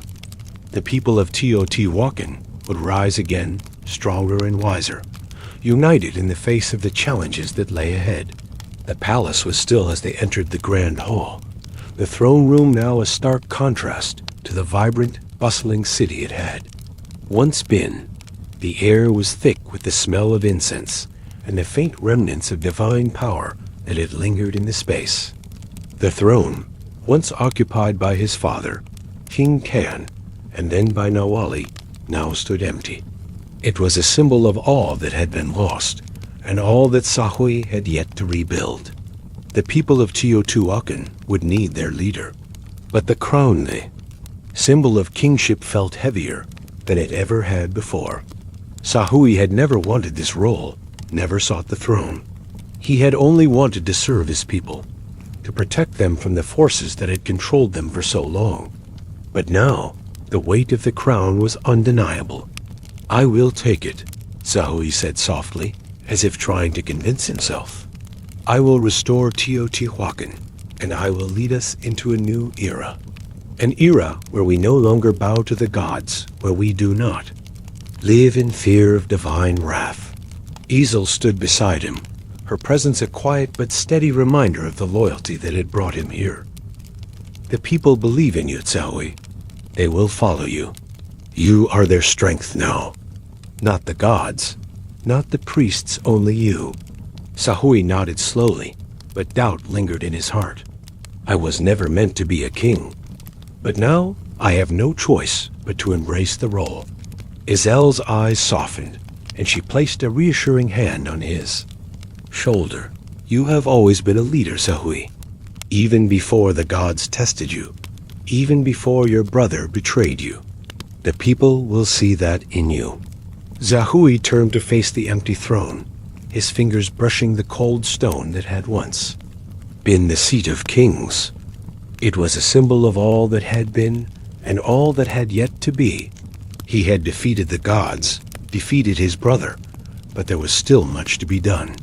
Teotihuacan had been built on the blood of the fallen, and it would be rebuilt on the strength of those who survived. As he approached the throne, the weight of his father's absence settled heavily on his heart. King Kan, the ruler who had built Teotihuacan into the great city it had once been, was gone. His wisdom, his strength, everything that had shaped Sahui into the man he had become, was now lost. But Sahui could not afford to mourn. He had to rise for the people of Teotihuacan, for the future. Sahui sat upon the throne, his mind heavy with the responsibilities that came with it. The people gathered in the plaza below, their faces a mixture of hope and uncertainty. They had seen their city fall into chaos. They had watched as their gods withdrew their favor, as their rulers betrayed them. But now, they looked to Sahui, their new leader, for guidance. The throne room was silent, save for the murmurs of the people. Their eyes were fixed on him, waiting for him to speak, to offer them something to believe in. Sahui rose to his feet, his heart pounding in his chest. He was no longer a prince, no longer just the son of King Kan. He was now the ruler of Teotihuacan, and the weight of that title pressed down on him like a mountain. He stepped forward, his voice carrying across the room. "Teotihuacan has fallen, but it will rise again. We will rebuild, not with the favor of the gods, but with the strength of our people. No longer will we bow to the will of those who seek to control us. No longer will we live in fear of divine wrath. The gods have abandoned us, but we do not need them." A murmur of agreement rippled through the crowd, But Sahui could feel the uncertainty in the air. The gods had ruled Teotihuacan for centuries, their favor a constant presence in the lives of the people. To defy them was to defy everything they had ever known. But we will not rebuild alone, Sahui continued. We will rebuild together. Our strength lies in our unity. We are Teotihuacan. We are more than just the gods. We are more than just the city. We are the future. The crowd fell silent for a moment, the weight of his words sinking in. And then, slowly, they began to cheer. The sound of their voices, their hope, filled the throne room, filling Sahui's heart with the first glimmer of true confidence he had felt since this journey had begun. But even as the cheers rose around him, Sahui knew the path ahead would not be easy. He had defied the gods, but their wrath had not been extinguished. They would return, and they would seek vengeance. But Sahui would face them. He would face whatever trials lay ahead, whatever tests the gods would send. And this time, he would not fight for power. He would fight for his people. The throne was his. But the future of Teotihuacan and the fate of its people still hung in the balance. The dawn of Teotihuacan's new era came with an uneasy calm. The city that had once been the shining jewel of Mesoamerica was now a shadow of its former glory. But despite the scars of war, the rubble of rebellion, and the haunting absence of divine favor, Sahui felt a flicker of hope burn in his chest. His victory over Nawali and the gods was the beginning, not the end. The people of Teotihuacan had rallied behind him, and together they would rebuild. Yet there was no denying that the path ahead was fraught with challenges. Sahui's defiance of the gods had not gone unnoticed, and as the weeks passed, whispers began to spread across the city, whispers of divine retribution, of an inevitable return of the gods' wrath. The gods were not easily forgotten, and they had no intention of letting their power slip away quietly. The grand temple of the sun, once a towering symbol of Teotihuacan's divine connection, now stood in ruin, its walls cracked, its altars abandoned. Sahui had decreed that no more sacrifices would be made to the gods, that Teotihuacan would stand on its own, but the people remained uneasy. The old ways were deeply ingrained, and the echoes of centuries of worship were not so easily erased. I can feel it, Isel said one evening as she stood beside Sahui at the edge of the temple, her gaze distant. The air is heavy, as if something is watching us. The gods will not forget your defiance. Sahui looked out over the city, his eyes lingering on the ruined temple. His heart was torn between the duty he felt to his people and the knowledge that he had irrevocably angered the gods. I know, he replied softly, his voice filled with quiet determination. But they will not control us anymore. This is our city, and we will rebuild it together. Isel turned to face him, her eyes filled with both admiration and concern. But the gods are not easy to defeat, Sahui. They are powerful, and they have ways of punishing those who defy them. They will return, and when they do, they will not show mercy. I don't fear them, Sahui said, his voice steady. I fear for my people. I fear that the gods will tear us apart before we can rebuild. But I won't let that happen. We must remain united, and I will do everything in my power to protect Teotihuacan. Isel nodded, though there was a shadow of doubt in her eyes. Your strength is what will save us, Sahui. But remember, the battle with the gods is not one of strength alone. It is a battle of will, of faith. You must not let the weight of their anger break you. The days grew darker as the people of Teotihuacan worked tirelessly to rebuild their city. Construction of new homes, markets, and temples began in earnest. But even as the people's determination to restore their home grew, so too did their fear. The gods had not yet shown their faces again, but the whispers in the streets grew louder. The priests, though disbanded, had not forgotten their ancient ties to the divine, and there were rumors that they were gathering in secret, preparing for the gods' return. One evening, as the sun dipped below the horizon, casting the city in a soft amber glow, a messenger arrived at the palace. His face was grim, his steps hurried, as if he carried news of great importance. "My prince," the messenger said, bowing low before Tsahui, "there are strange omens in the sky. The stars themselves have shifted, and there are signs of something terrible coming." Tsahui's heart tightened as he listened to the messenger's words. "What signs?" he asked, his voice filled with urgency. "The priests speak of a dark moon rising in the east," the messenger replied. "They say it is a sign of the gods' return, a harbinger of their wrath. They have gathered at the temple, and they say the gods will return to punish those who defy them." Tsahui's mind raced. The dark moon, the symbol of divine retribution, was a powerful omen, one that no one in Teotihuacan could ignore. The gods were returning, and they would not be kind to those who had defied them. "Where are the priests now?" Tsahui asked, his voice low with resolve. "They are in the temple, preparing for the ritual," the messenger replied. "They call it the ritual of the divine judgment. They believe it will summon the gods and restore their favor." Tsahui's heart sank. The priests were attempting to summon the gods once more, to bring them back into the fold of Teotihuacan's power. But Tsahui knew that this was not a ritual of peace. It was a ritual of control, of domination. If the gods returned, they would reclaim their authority over Teotihuacan, and the people would once again be enslaved to their will. "We cannot allow this," Tsahui said, turning to Izal. "We must stop them before it's too late." Izal nodded, her expression hardening. "We must act quickly, before the priests complete the ritual. If the gods return, Teotihuacan will fall under their control once more. We cannot let that happen." Tsahui turned to the messenger. "Gather the warriors.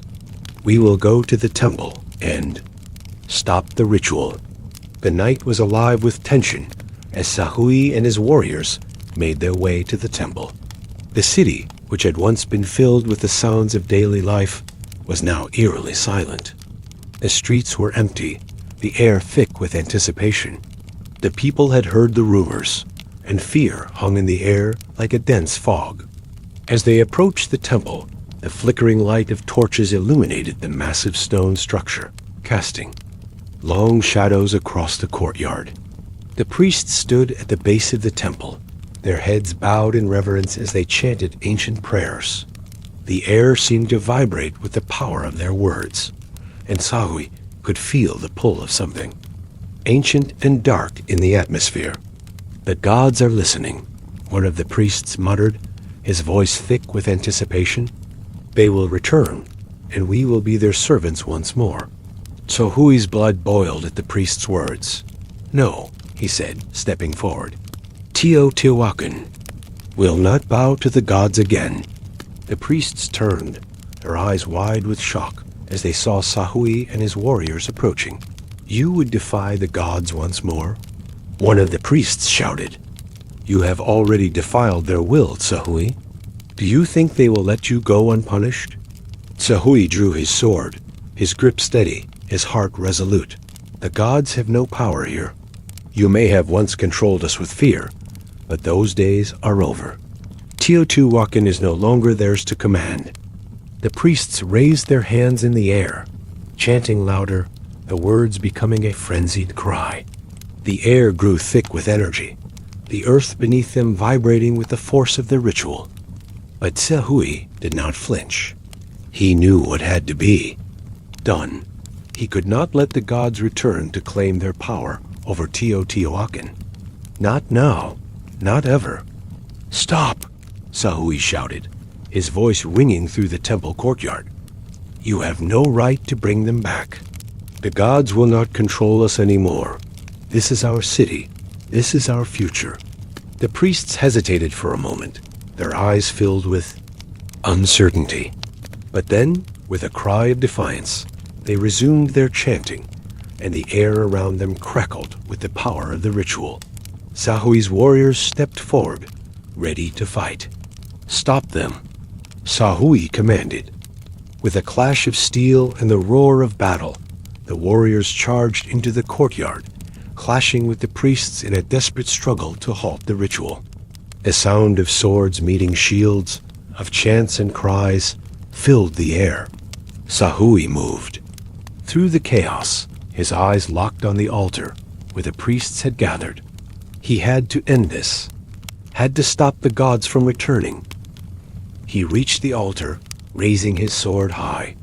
"This ends now," he cried, bringing his blade down with all, as strength he could muster. The altar cracked beneath the weight of his strike, the energy of the ritual dissipating with a loud, earth-shaking roar. The priests fell silent, their eyes wide with shock as the power of the gods faded into nothingness. For a moment, there was silence. The air hung heavy with the weight of their defiance, but this time it was not the gods who had won. It was the people of Teotihuacan. The battle in the temple had left the air thick with dust and the scent of burnt incense. Sahui stood at the heart of the chaos, his body battered and bruised from the struggle, but his resolve unbroken. The priests who had attempted to summon the gods were either lying on the ground in defeat or fleeing into the shadows of the temple. Their once sacred ritual had crumbled, reduced to nothing more than a desperate, failed attempt to reclaim power from forces that no longer had the hold they once did. The ground beneath Sahui's feet still trembled with the residual energy of the ritual, and as he turned, he felt the weight of the moment sink in. He had defied the gods, and he had won. But the battle had cost him more than he had anticipated. The city of Teotihuacan, once brimming with life, now seemed like a hollow shell of what it had been. The streets were quiet, the voices of the people muted by the shadows of fear that still lingered in the air.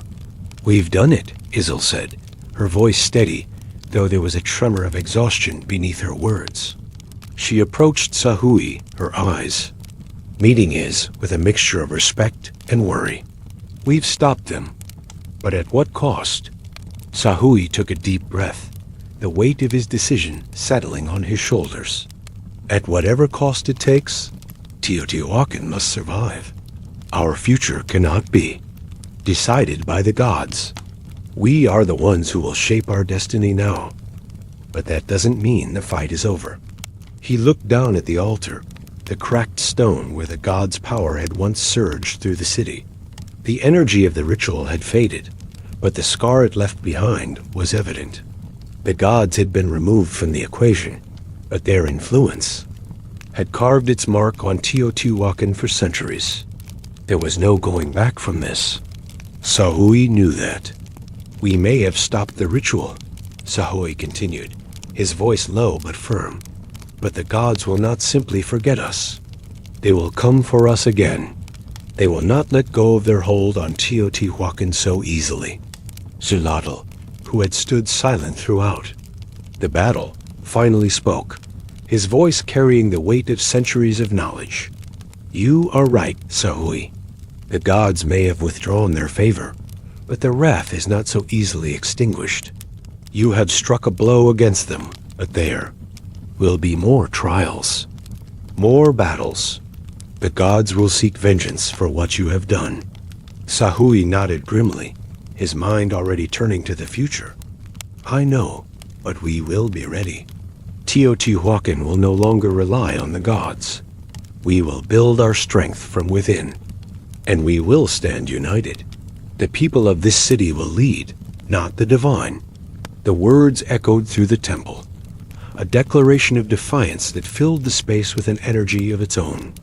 Sahui had not just claimed the throne, he had claimed the future of Teotihuacan.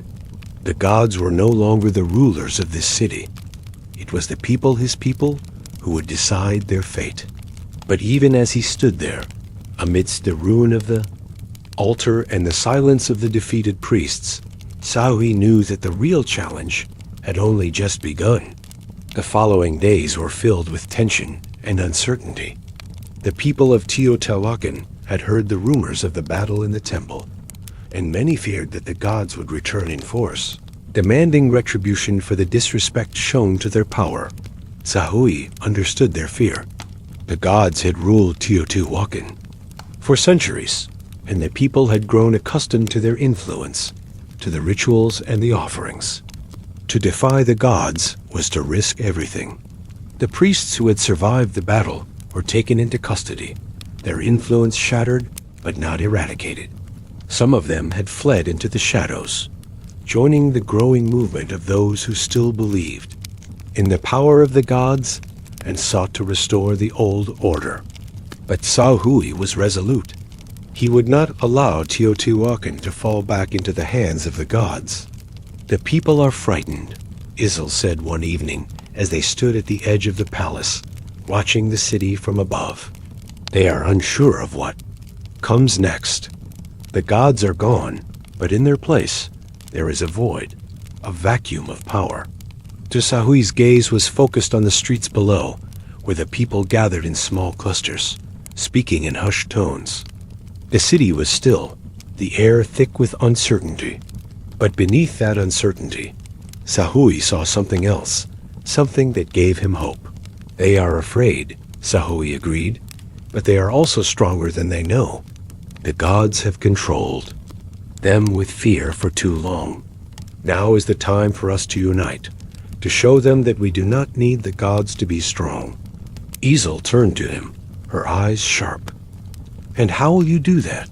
How will you prove that Teotihuacan can thrive without the gods?" "The priests are not easily swayed, and neither are the people. They will need more than just words." Sahui's heart pounded with the weight of her question. She was right, of course. The people needed more than just a new king. They needed a vision, something that would unite them, something that would show them that the future of Teotihuacan could be brighter. "Then it's past. I will give them a new purpose," Sahui said, his voice filled with quiet resolve. "We will build Teotihuacan not as a kingdom of the gods, but as a kingdom of the people. We will create a city where strength comes from unity, from the heart of our people, not from the favor of the divine. The gods may have given us power once, but it is time for us to take that power back." Isil nodded, her eyes filled with a mixture of admiration and concern. "It will not be easy, Sahui. There will be those who resist. There will be those who still believe in the gods. You will face opposition at every turn." "I know," Sahui said, his voice steady. "But this is the path I have chosen, and it is the path I will follow, no matter the cost." In the days that followed, Sahui summoned the leaders of Teotihuacan's various factions, warriors, craftsmen, farmers, and priests to a council. It was a gathering unlike any the city had seen in generations, and the atmosphere was tense. There were those who still clung to the old ways, to the belief in the gods' power, and they would not easily accept Sahui's vision of a city free from divine influence. Sahui stood before them, his presence commanding, his voice filled with the weight of the decision he had made. "Teotihuacan has stood for centuries," he began, his eyes sweeping across the room. "But for too long, we have been ruled by forces outside of our control. The gods have taken from us. They have demanded our obedience, our sacrifice. And for what? To sustain their power? To keep us in the darkness?" The room was silent as Teshui's words echoed in the air. The people of Teotihuacan had heard whispers of his defiance, but now they were hearing it directly from him. There were murmurs of dissent, but also a flicker of something else hope. "We will no longer be beholden to the gods," Sahui continued. "We will build Teotihuacan as it was meant to be, a city of the people, by the people, for the people. We will create a new system, one that does not rely on divine favor, but on the strength of our unity. We will build a future that does not depend on the gods' wrath, but on the power we hold together." The council erupted into debate, some speaking in favor of Sahui's vision, while others cried out in outrage. It was clear that not everyone was ready to embrace this new future. But Sahui knew that this was just the beginning. He had not only defied the gods, he had defied a centuries-old way of life, and that would not be undone easily. As the council continued, Sahui knew that the time was coming for the final choice, the choice that would determine Teotihuacan's future. He could feel the weight of the city's destiny pressing on him, the lives of its people hanging in the balance. He had defeated the gods, but now he had to rebuild everything they had torn down. The gods would not give up easily. And neither would he. "I will not bow to the gods," Sahui said, his voice cutting through the chaos. "We will rebuild Teotihuacan, and we will do it on our terms. Together, we will rise." And with those words, Sahui knew that the battle for Teotihuacan's future had truly begun. Teotihuacan had always been a city of grand dreams, of high aspirations and soaring pyramids, where the gods once watched from their celestial thrones. But now, under Sahui's rule, the city had begun to shift, no longer bound by divine will, but instead forging its own future. Yet, as the people began to rebuild their lives, something darker began to stir within the heart of the city. Not everyone was willing to follow Sahui's new vision. For some, the old ways were too deeply rooted, too sacred to cast aside. The new council meetings, where Sahui laid out his plans for Teotihuacan's future, were filled with voices of disagreement. Even with the support of many, there were factions of powerful individuals, priests, warriors, and influential families who clung desperately to the past.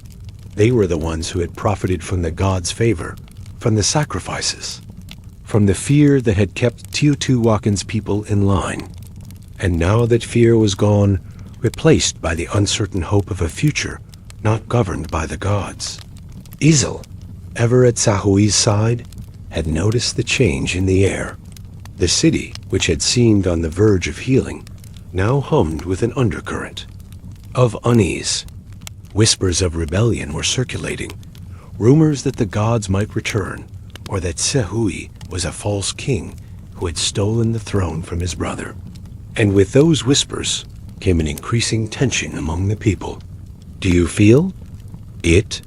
Izel asked one evening, her voice quiet as she stood beside Sahui on the balcony of the palace, overlooking the city below. Sahui nodded, his eyes scanning the streets where the people gathered, their faces filled with uncertainty. "Yes, the whispers are growing louder. The priests are stirring up fear again, reminding the people of what we have lost. They want to return to the old ways, and they will not let go easily." Izel's expression was filled with concern. The gods may be gone, but their influence lingers. The people are torn between the future you promise and the past they fear to leave behind. There are those who will never accept you as their ruler. Sahui's jaw clenched. He knew she was right. Teotihuacan's future could not be forged in the fire of rebellion, not when the city was still recovering from the gods' manipulation. He had fought for this, defied everything to restore Teotihuacan to its people. But now it seemed that his battle was far from over. "You cannot lead without the people's trust," Izel continued, her voice tinged with a hard truth. "And you cannot rebuild a kingdom if the foundations are cracked with dissent. You need to unite them. Show them that Teotihuacan's future is not just a dream, it is a reality." Sahui turned to her, his expression filled with resolve. "I will not back down. The gods have ruled for too long, and I will not let them return to claim what they lost. I will lead Teotihuacan into a new era, one where the people's will is stronger than the gods' power." The following day, as Sahui made his way through the bustling streets of Teotihuacan, he noticed the subtle shift in the air. The people still worked, still labored to rebuild the city, but there was an underlying tension that could not be ignored. Merchants spoke in hushed tones, warriors exchanged glances as they passed, and even the children seemed to sense the shift in the Neo. Cities pulse. It was then that Sahui saw the first signs of open rebellion. A group of priests, those who had survived the battle in the temple, stood in the city square, speaking to a gathering crowd. Their words were filled with venom, blaming Sahui for the downfall of the gods and stirring the people's fear. "He has brought ruin upon us," one of the priests cried, his voice carrying across the square. "The gods are watching, and they will not forgive this insult. Teotihuacan's fate is sealed. The gods will return to claim what is theirs, and the false king will fall." Sahui stopped, his heart sinking as he heard the words. He could feel the tension in the crowd, the fear, the uncertainty. Some of them still believed the gods would return. Others, however, seemed more uncertain. They had not yet embraced Sahui's vision for the future, and they were swayed by the priest's words. "Enough!" Sahui called out, his voice cutting through the murmurs of the crowd. He stepped forward, his presence commanding attention. "The gods will not return to rule us. We are Teotihuacan, and we will decide our future, not them. The days of fear and manipulation are over. I have not stolen the throne, I have earned it, through blood and sacrifice." The crowd fell silent as Sahui's words rang out. The priests scowled, their faces filled with disdain, but Sahui did not flinch. His gaze swept over the crowd, searching for the faces that would join him in defiance of the old ways. "We are not slaves to the gods. We are free. And Teotihuacan will rise on our strength, not on the favor of the divine."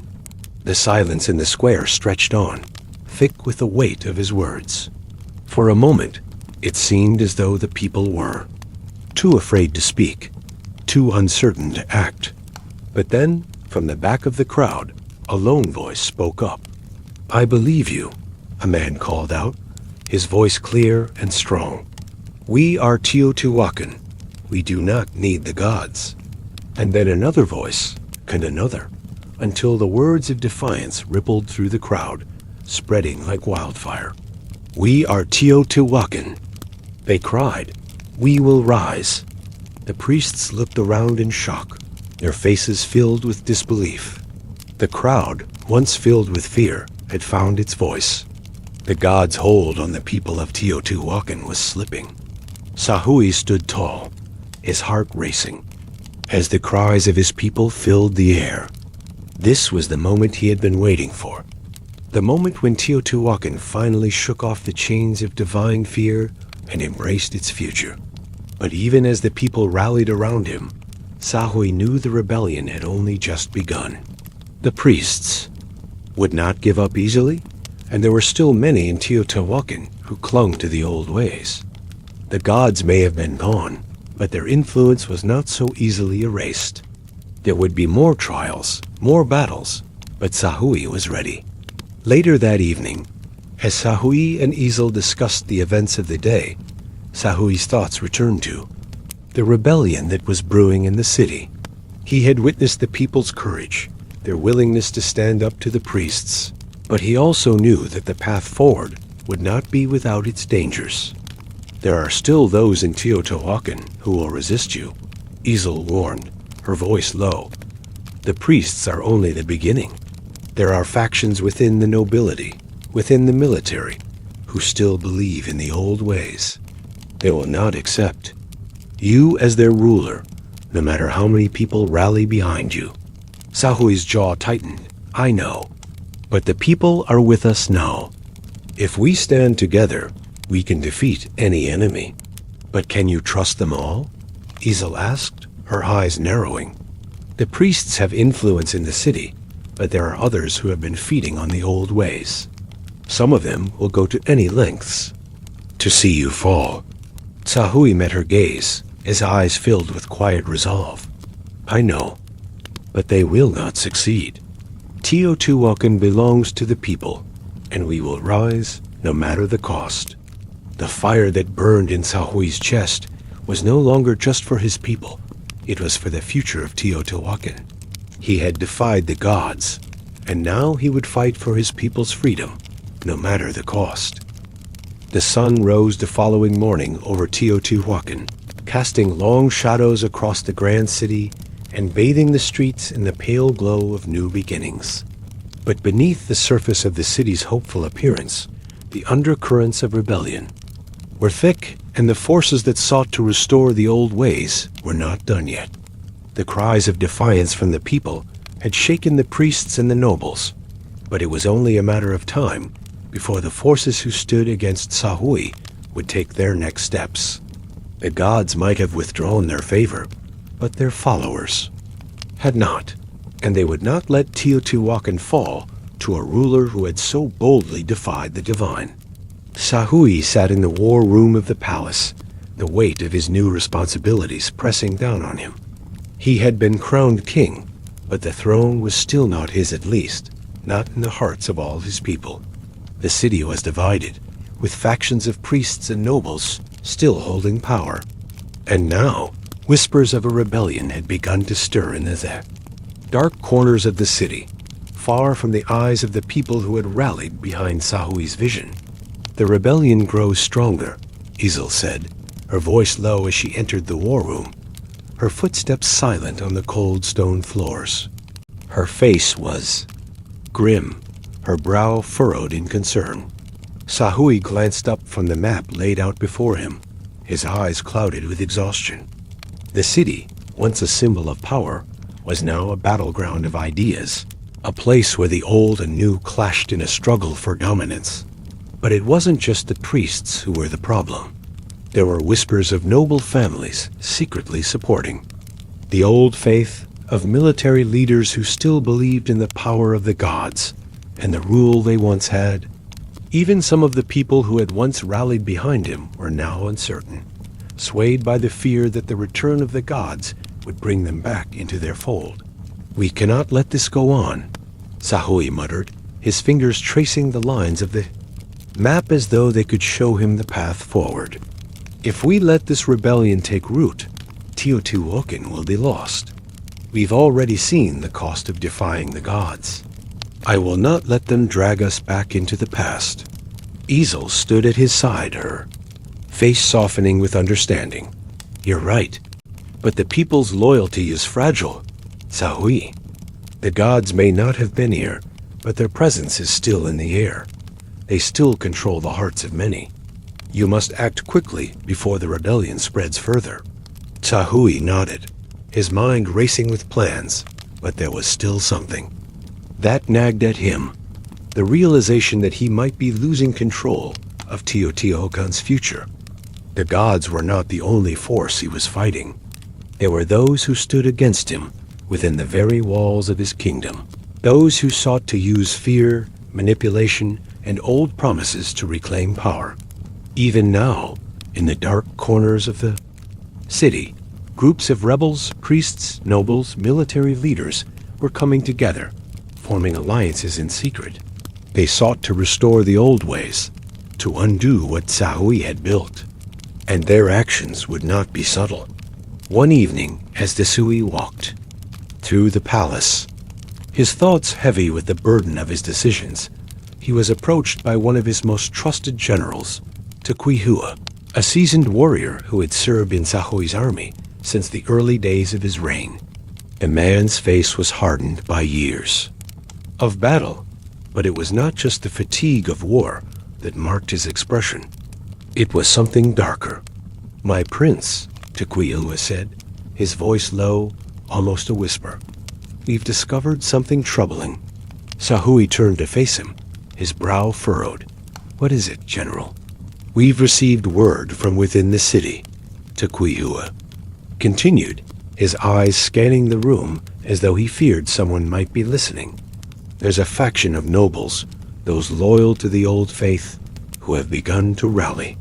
They've formed an alliance with the priests, and they've been moving in secret. They're preparing to overthrow you. They're planning to strike soon."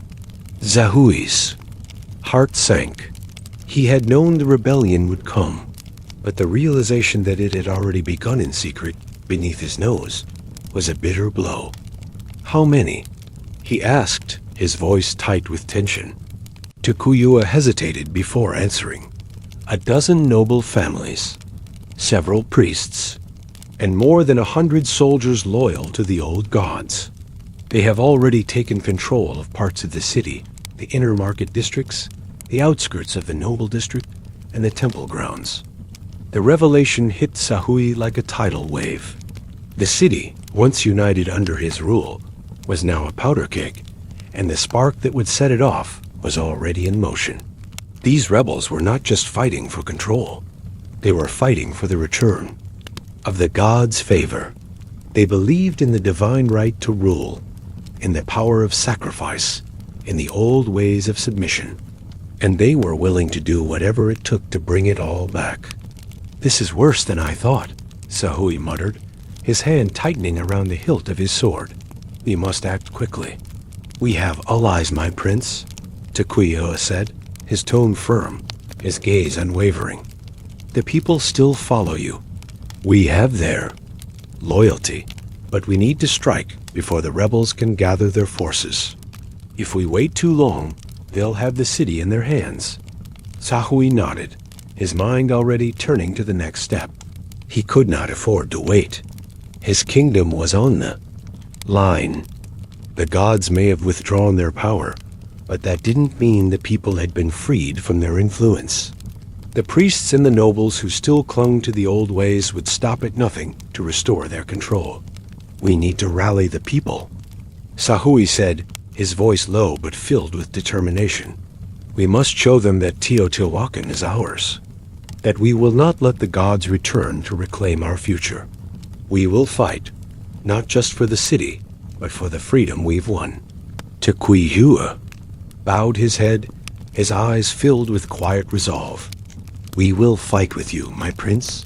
The people will rise. Together, we will crush the rebellion." Sahui stood at the front of the palace, his eyes fixed on the horizon as he looked out over the city. It was a city of contradictions, a place where dreams and shadows, hope and fear existed side by side. He had taken the throne in defiance of the gods, and now he would have to fight for it. He would fight for Teotihuacan's future. He could already hear the distant sounds of battle, the clash of swords, the roar of soldiers, the cries of those fighting for their vision of Teotihuacan. The rebels had made their move, and the time for peace was over.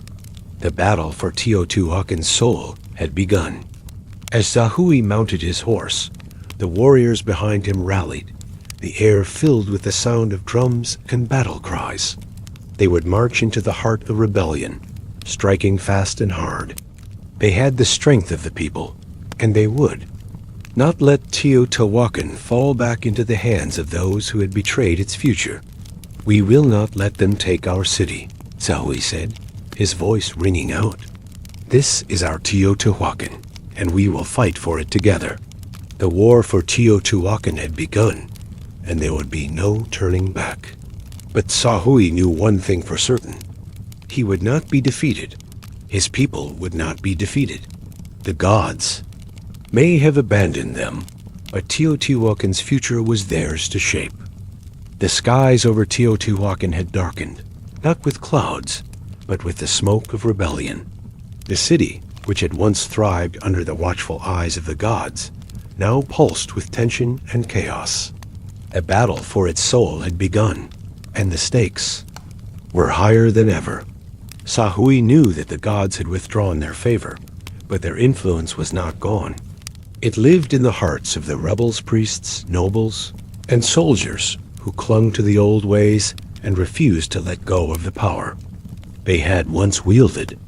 The rebellion had spread like wildfire, catching fire in the outer districts of Teotihuacan, especially around the sacred temples and the noble quarters. These places, once bustling with divine rituals and religious rites, had become strongholds for those who sought to restore the old order. The priests, now joined by loyal military commanders and powerful families, had turned the very heart of the city into a battlefield. And so, Sahui found himself once again at the forefront of a war, not just for the throne, but for the very future of Teotihuacan. The city had been built on the blood and sacrifice of its people, and it would not fall back into the hands of those who would control it with fear. "We cannot wait any longer," Isel said, her voice filled with urgency. As she approached Zahui, "They're fortifying the temple districts. They're preparing to make a final stand." Zahui turned to her, his face set with determination. The weight of his leadership pressed heavily on him, but there was no turning back now. He had defied. The gods defeated his own brother, and now he would face the rebellion head-on. He would not allow Teotihuacan to return to the dark days of divine manipulation. "I know," Zahui replied, his voice low but steady. "We strike at dawn. We will take the fight to them before they have time to fortify further." Izel's eyes were sharp with understanding. "And the people? The city is divided.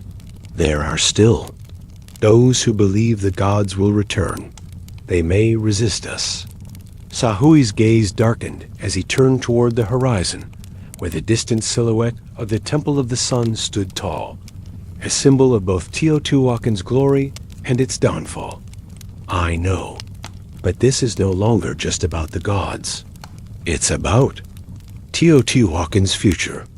We must show the people that the power of the gods is no longer the power that shapes this city.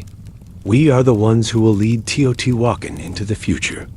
As dawn broke over the horizon, a faint red glow filled the sky, casting an eerie light across the city. The air felt thick with anticipation as Zahui and his warriors assembled at the palace gates. The streets were lined with citizens, some with hopeful eyes, others with faces filled with doubt and fear.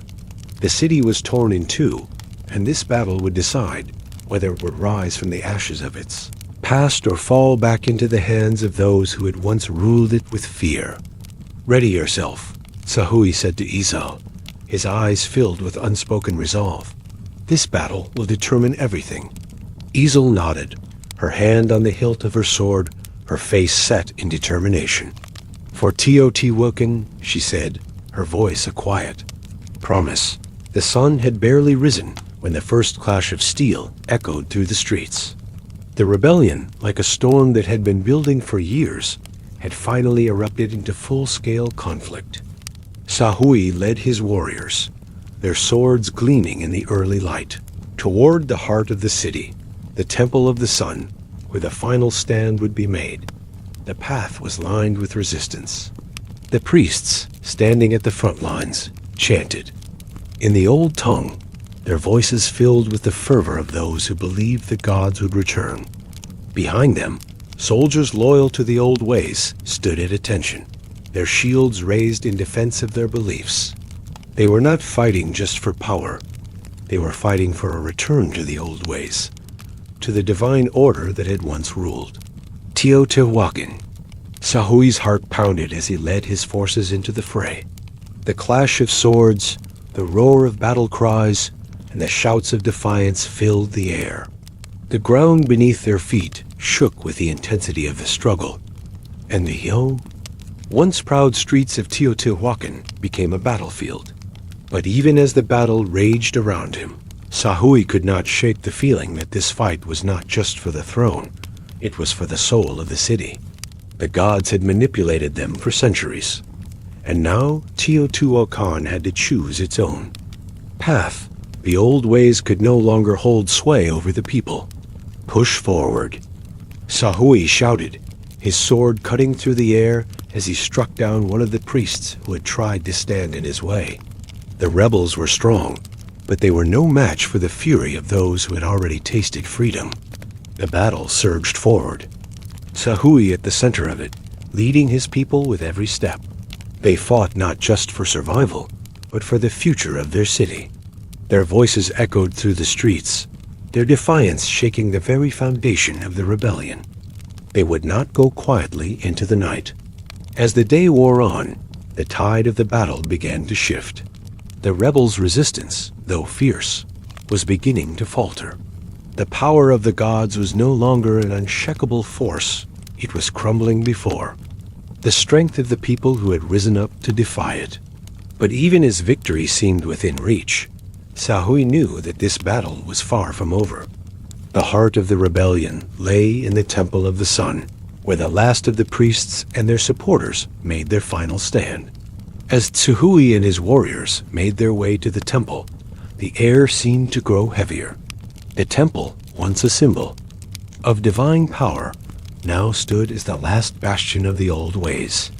The priests, their faces drawn in grim determination, stood in the shadow of the temple's towering steps, ready to face Tsuhui in the final confrontation. "You cannot destroy what the gods have built," one of the priests called out, his voice hoarse but filled with conviction. "The gods will return. They will claim Teotihuacan once more." Tsuhui stepped forward, his sword raised in defiance. "The gods have no power here. It is time for Teotihuacan to stand on its own, without fear of divine retribution. The people of Teotihuacan will lead this city, not the gods. You will not control us anymore." The priest's eyes narrowed. "And you will die like your brother." "Did," he sneered, his voice dripping with venom. Sahui's heart clenched at the mention of Nawali, his brother who had once stood by his side, only to betray him in the name of the gods.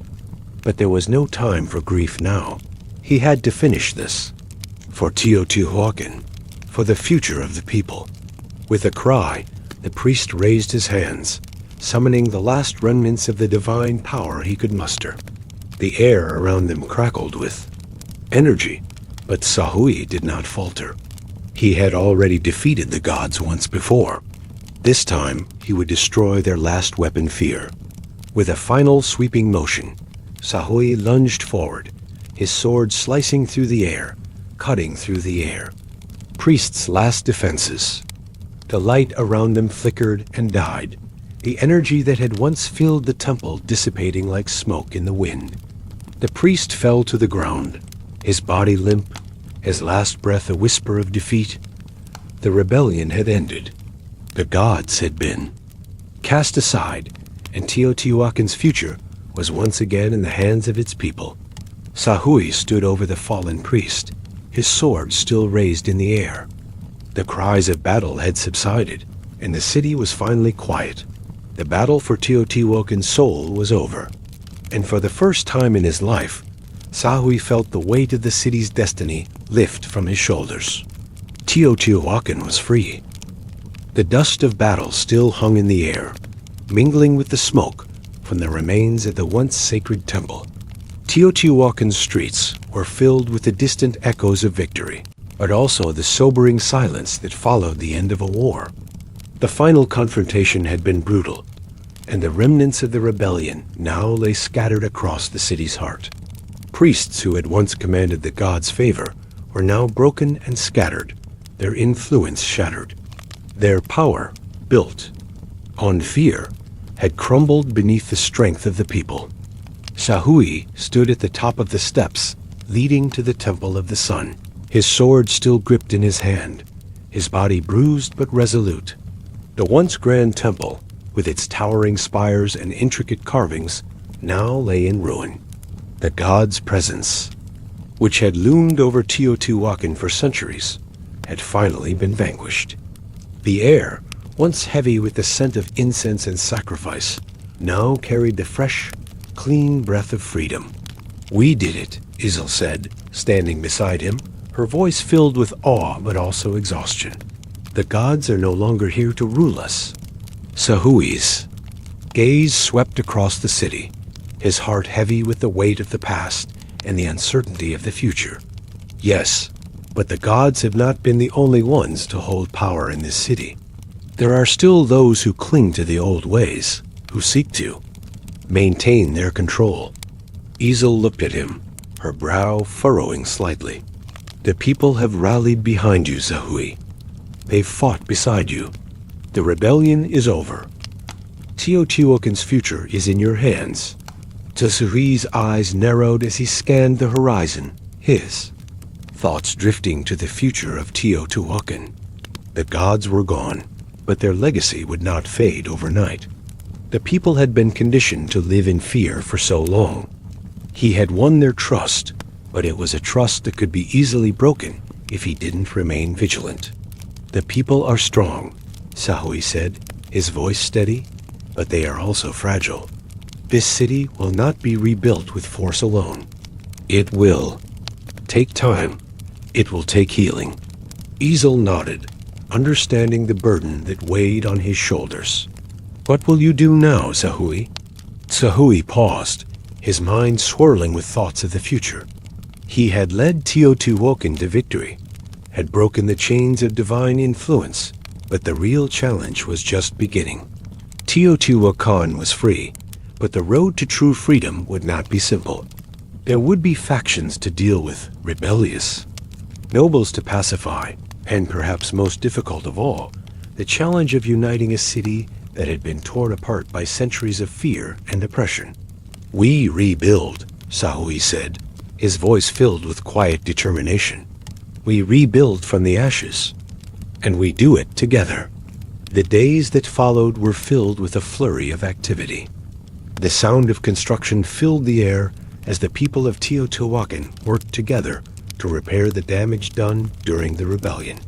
The walls of the city, once lined with vibrant murals and carvings of gods, were now being reworked to reflect the strength and unity of the people. The once sacred temple grounds were being cleared, the altars destroyed, and the remnants of the old ways were being swept away. But beneath the surface, the divisions remained. There were those who had fought beside Sahui, who had embraced his vision of a city free from divine control. But there were also those who could not let go of the old ways.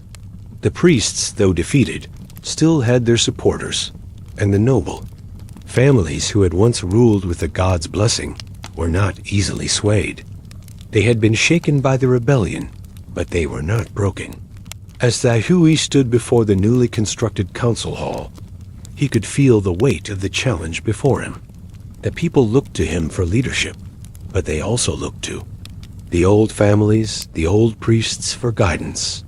There was a fine line to walk a balance between forging a new future and respecting the traditions that had long been ingrained in the city's heart. The first meeting of the new council was to be held that evening, and Sahui knew that it would be a test of his leadership.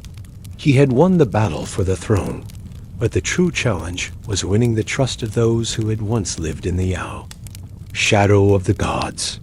As Sahui entered the council hall, the room fell silent. The newly formed council was made up of the city's most influential figures, warriors, merchants, former priests, and nobles. Many had supported Sahui during the rebellion, but there were still those who viewed his rise to power with suspicion. The tension was palpable, the air thick with the unspoken questions of what Teotihuacan's future would truly look like. Tzahui stepped forward, his heart steady, his mind focused. He could feel the weight of their eyes on him, the expectations of a city that had been both liberated and fractured. The rebellion is over, Sahui began, his voice calm but firm. The gods have been cast aside, and we stand here today as a free people. But the battle for Teotihuacan's soul is not over. We have won the war, but we must now rebuild what has been broken. Not just the walls of this city, but the trust between its people. A murmur rippled through the council, and Sahui's gaze swept over the faces before him. I cannot do this alone. We all must work together. The gods are gone, but we must not allow the divisions of the past to destroy us. Teotihuacan's future lies in our unity, in our willingness to rebuild this city, not just in stone, but in spirit. The room was silent for a moment as Sahui's words hung in the air. Then, from across the room, a voice spoke up. What do you propose, Sahui? It was one of the noble families, a man whose family had long held sway over the city's wealth and influence. His gaze was skeptical, but there was an undeniable curiosity in his eyes. The people may have rallied behind you, but what will you offer them now that the rebellion is over? What is the next step? Sahui took a deep breath, meeting the nobles. Gaze. The next step is unity. We must tear down the walls that divide us between nobles and commoners, between old and new ways. We must rebuild Teotihuacan with the strength of its people, not the power of the gods or the few who have held sway over the many. The noble's face softened, and he nodded slowly. You speak of unity, but that is not easily achieved. What will you do to ensure the people stay united? Sahui's eyes glinted with quiet determination. We will give them a voice. We will establish a new council made up of representatives from all walks of life, warriors, merchants, farmers, even former priests. The people will have a say in their future, and they will be the ones who decide what Teotihuacan becomes. The council room was filled with murmurs, some of agreement, others of doubt. But the seed had been planted. The future of Teotihuacan would not be decided by one man, one god, or one group of elites. It would be decided by the people. I ask for your trust, Sahui said, his voice ringing with finality. But more than that, I ask for your action. We cannot rebuild this city with words alone. We must act, and we must act now. If we are to create a Teotihuacan that stands on its own, free from the gods and from the old ways, we must work together. We must unite in our diversity and build the future we all deserve. As the council session came to an end, Sahui stepped outside the hall, the weight of the moment heavy on his shoulders. The future of Teotihuacan was now in motion, and there was no turning back. The gods had fallen, and in their place, Sahui had forged something new. But that new future would not come without its struggles. Isel stood beside him, her face filled with pride, but also concern. You've made them listen, she said quietly. But can you make them believe? Can you truly unite Teotihuacan? Sahui's gaze turned toward the horizon, where the first light of dawn was beginning to break. The city stretched out before him, a symbol of both what had been and what could be. I believe we can, he said softly. But the real work begins now. We will rebuild, not just with stone and mortar, but with trust. And together we will rise. The days and months that followed the fall of the rebellion were not easy, nor were they swift. Teotihuacan, though freed from the grasp of the gods, was not yet the city that Sahui envisioned. The scars of centuries of divine rule and the bloody rebellion were deep, and the work of rebuilding stretched far beyond the construction of new homes and markets. Sahui understood this more than anyone. The once stronghold of divine power, the grand temple of the sun, had been reduced to rubble. Its once pristine steps, which had led countless worshippers to offer their sacrifices, were now a monument to the strength of the people's defiance. In its place, a new council hall had been erected, one where all voices, from the noble families to the commoners, could be heard. Sahui stood before the broken city, his hand resting on the map of the newly drawn districts. Teotihuacan had been divided in so many ways, by wealth, by power, by religion. But now, under Sahui's leadership, it had to be united. The true battle was not over. It was the battle to unite the hearts and minds of a city long divided. And the first step toward unity was not simply policy, it was trust. The people of Teotihuacan needed to believe in the vision that Sahui had presented, and to show them that this new city would be different from the one ruled by fear. Over time, the people began to see that Teotihuacan was truly changing. The council meetings were no longer just filled with debates and disagreements. They became the foundation of Teotihuacan's new governance. Every worker, every farmer, every craftsman had their say in the decisions that shaped their lives. Sahui ensured that no one, no matter their station, was left unheard. He worked tirelessly to rebuild the people's trust in their own city. And with each decision made, Teotihuacan grew stronger. Slowly but surely, the temples of old, The ones that had once bound the people in the chains of divine fear were replaced, not with new shrines, but with communal spaces, libraries, schools, and open plazas where the people could gather freely to discuss their lives and their future. There were no more sacrifices to gods who had no true love for them. Instead, the people of Teotihuacan gave offerings of their labor, their creativity, and their dedication to one another. Sahui's reign was not without its challenges, but with each trial, his resolve grew. The nobles who had once been the power brokers of the city saw that they could no longer dominate the lives of the common people. Sahui's rule was one of balance, of compromise, and of strength, not through divine favor, but through the collective will of Teotihuacan citizens. Isel remained by his side, her unwavering loyalty a steady force in his reign. She became more than just his advisor. She was his partner, his confidant, and a reminder that the strength of Teotihuacan's future lay not in the hands of any single person, but in the unity of all. Years passed, and Teotihuacan began to flourish once again. The market streets buzzed with life, the people working together to build a city that was not just a reflection of the past, but a new, thriving community that would last for generations to come. The Temple of the Sun, once a symbol of divine rule, was replaced with the Temple of Unity, where the people gathered not to bow before gods, but to celebrate their freedom, their collective strength, and their shared future. The rebellion that had once torn the city apart had been replaced by a revolution, one of hearts and minds.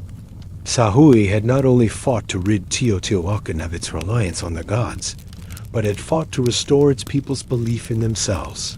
He had shown them that they did not need the gods to survive, that their strength was in their unity. And so Teotihuacan stood proud once again, a beacon of hope in a world once ruled by divine fear.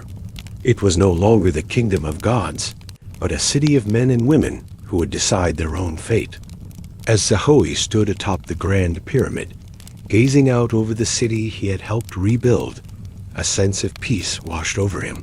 He had fought for Teotihuacan, not for power, but for freedom. His victory had come at a great cost, but the reward was something far greater than a crown. It was the knowledge that Teotihuacan's future was no longer bound by the wills of divine beings, but was in the hands of the people who had made it what it was. In the years that followed, Sahui's name became legend, not as a king who had been chosen by the gods, but as a leader who had chosen his people. His reign was remembered not for the wars he fought, but for the city he helped build. A city where the people had the power, where the gods were no longer the rulers, but the citizens of Teotihuacan themselves. And so, the story of Sahui came to its end, but the story of Teotihuacan was only just beginning. In this conclusion, Sahui's journey culminates in the fulfillment of his vision for Teotihuacan. He leads the city into a new era of unity and freedom, where the gods no longer control the lives of the people. His leadership not only saves the city, but transforms it into a place where the power lies in the hands of its citizens, not divine forces. The story of Teotihuacan is reborn, and Sahui's legacy as a ruler is one of hope, strength, and collective will.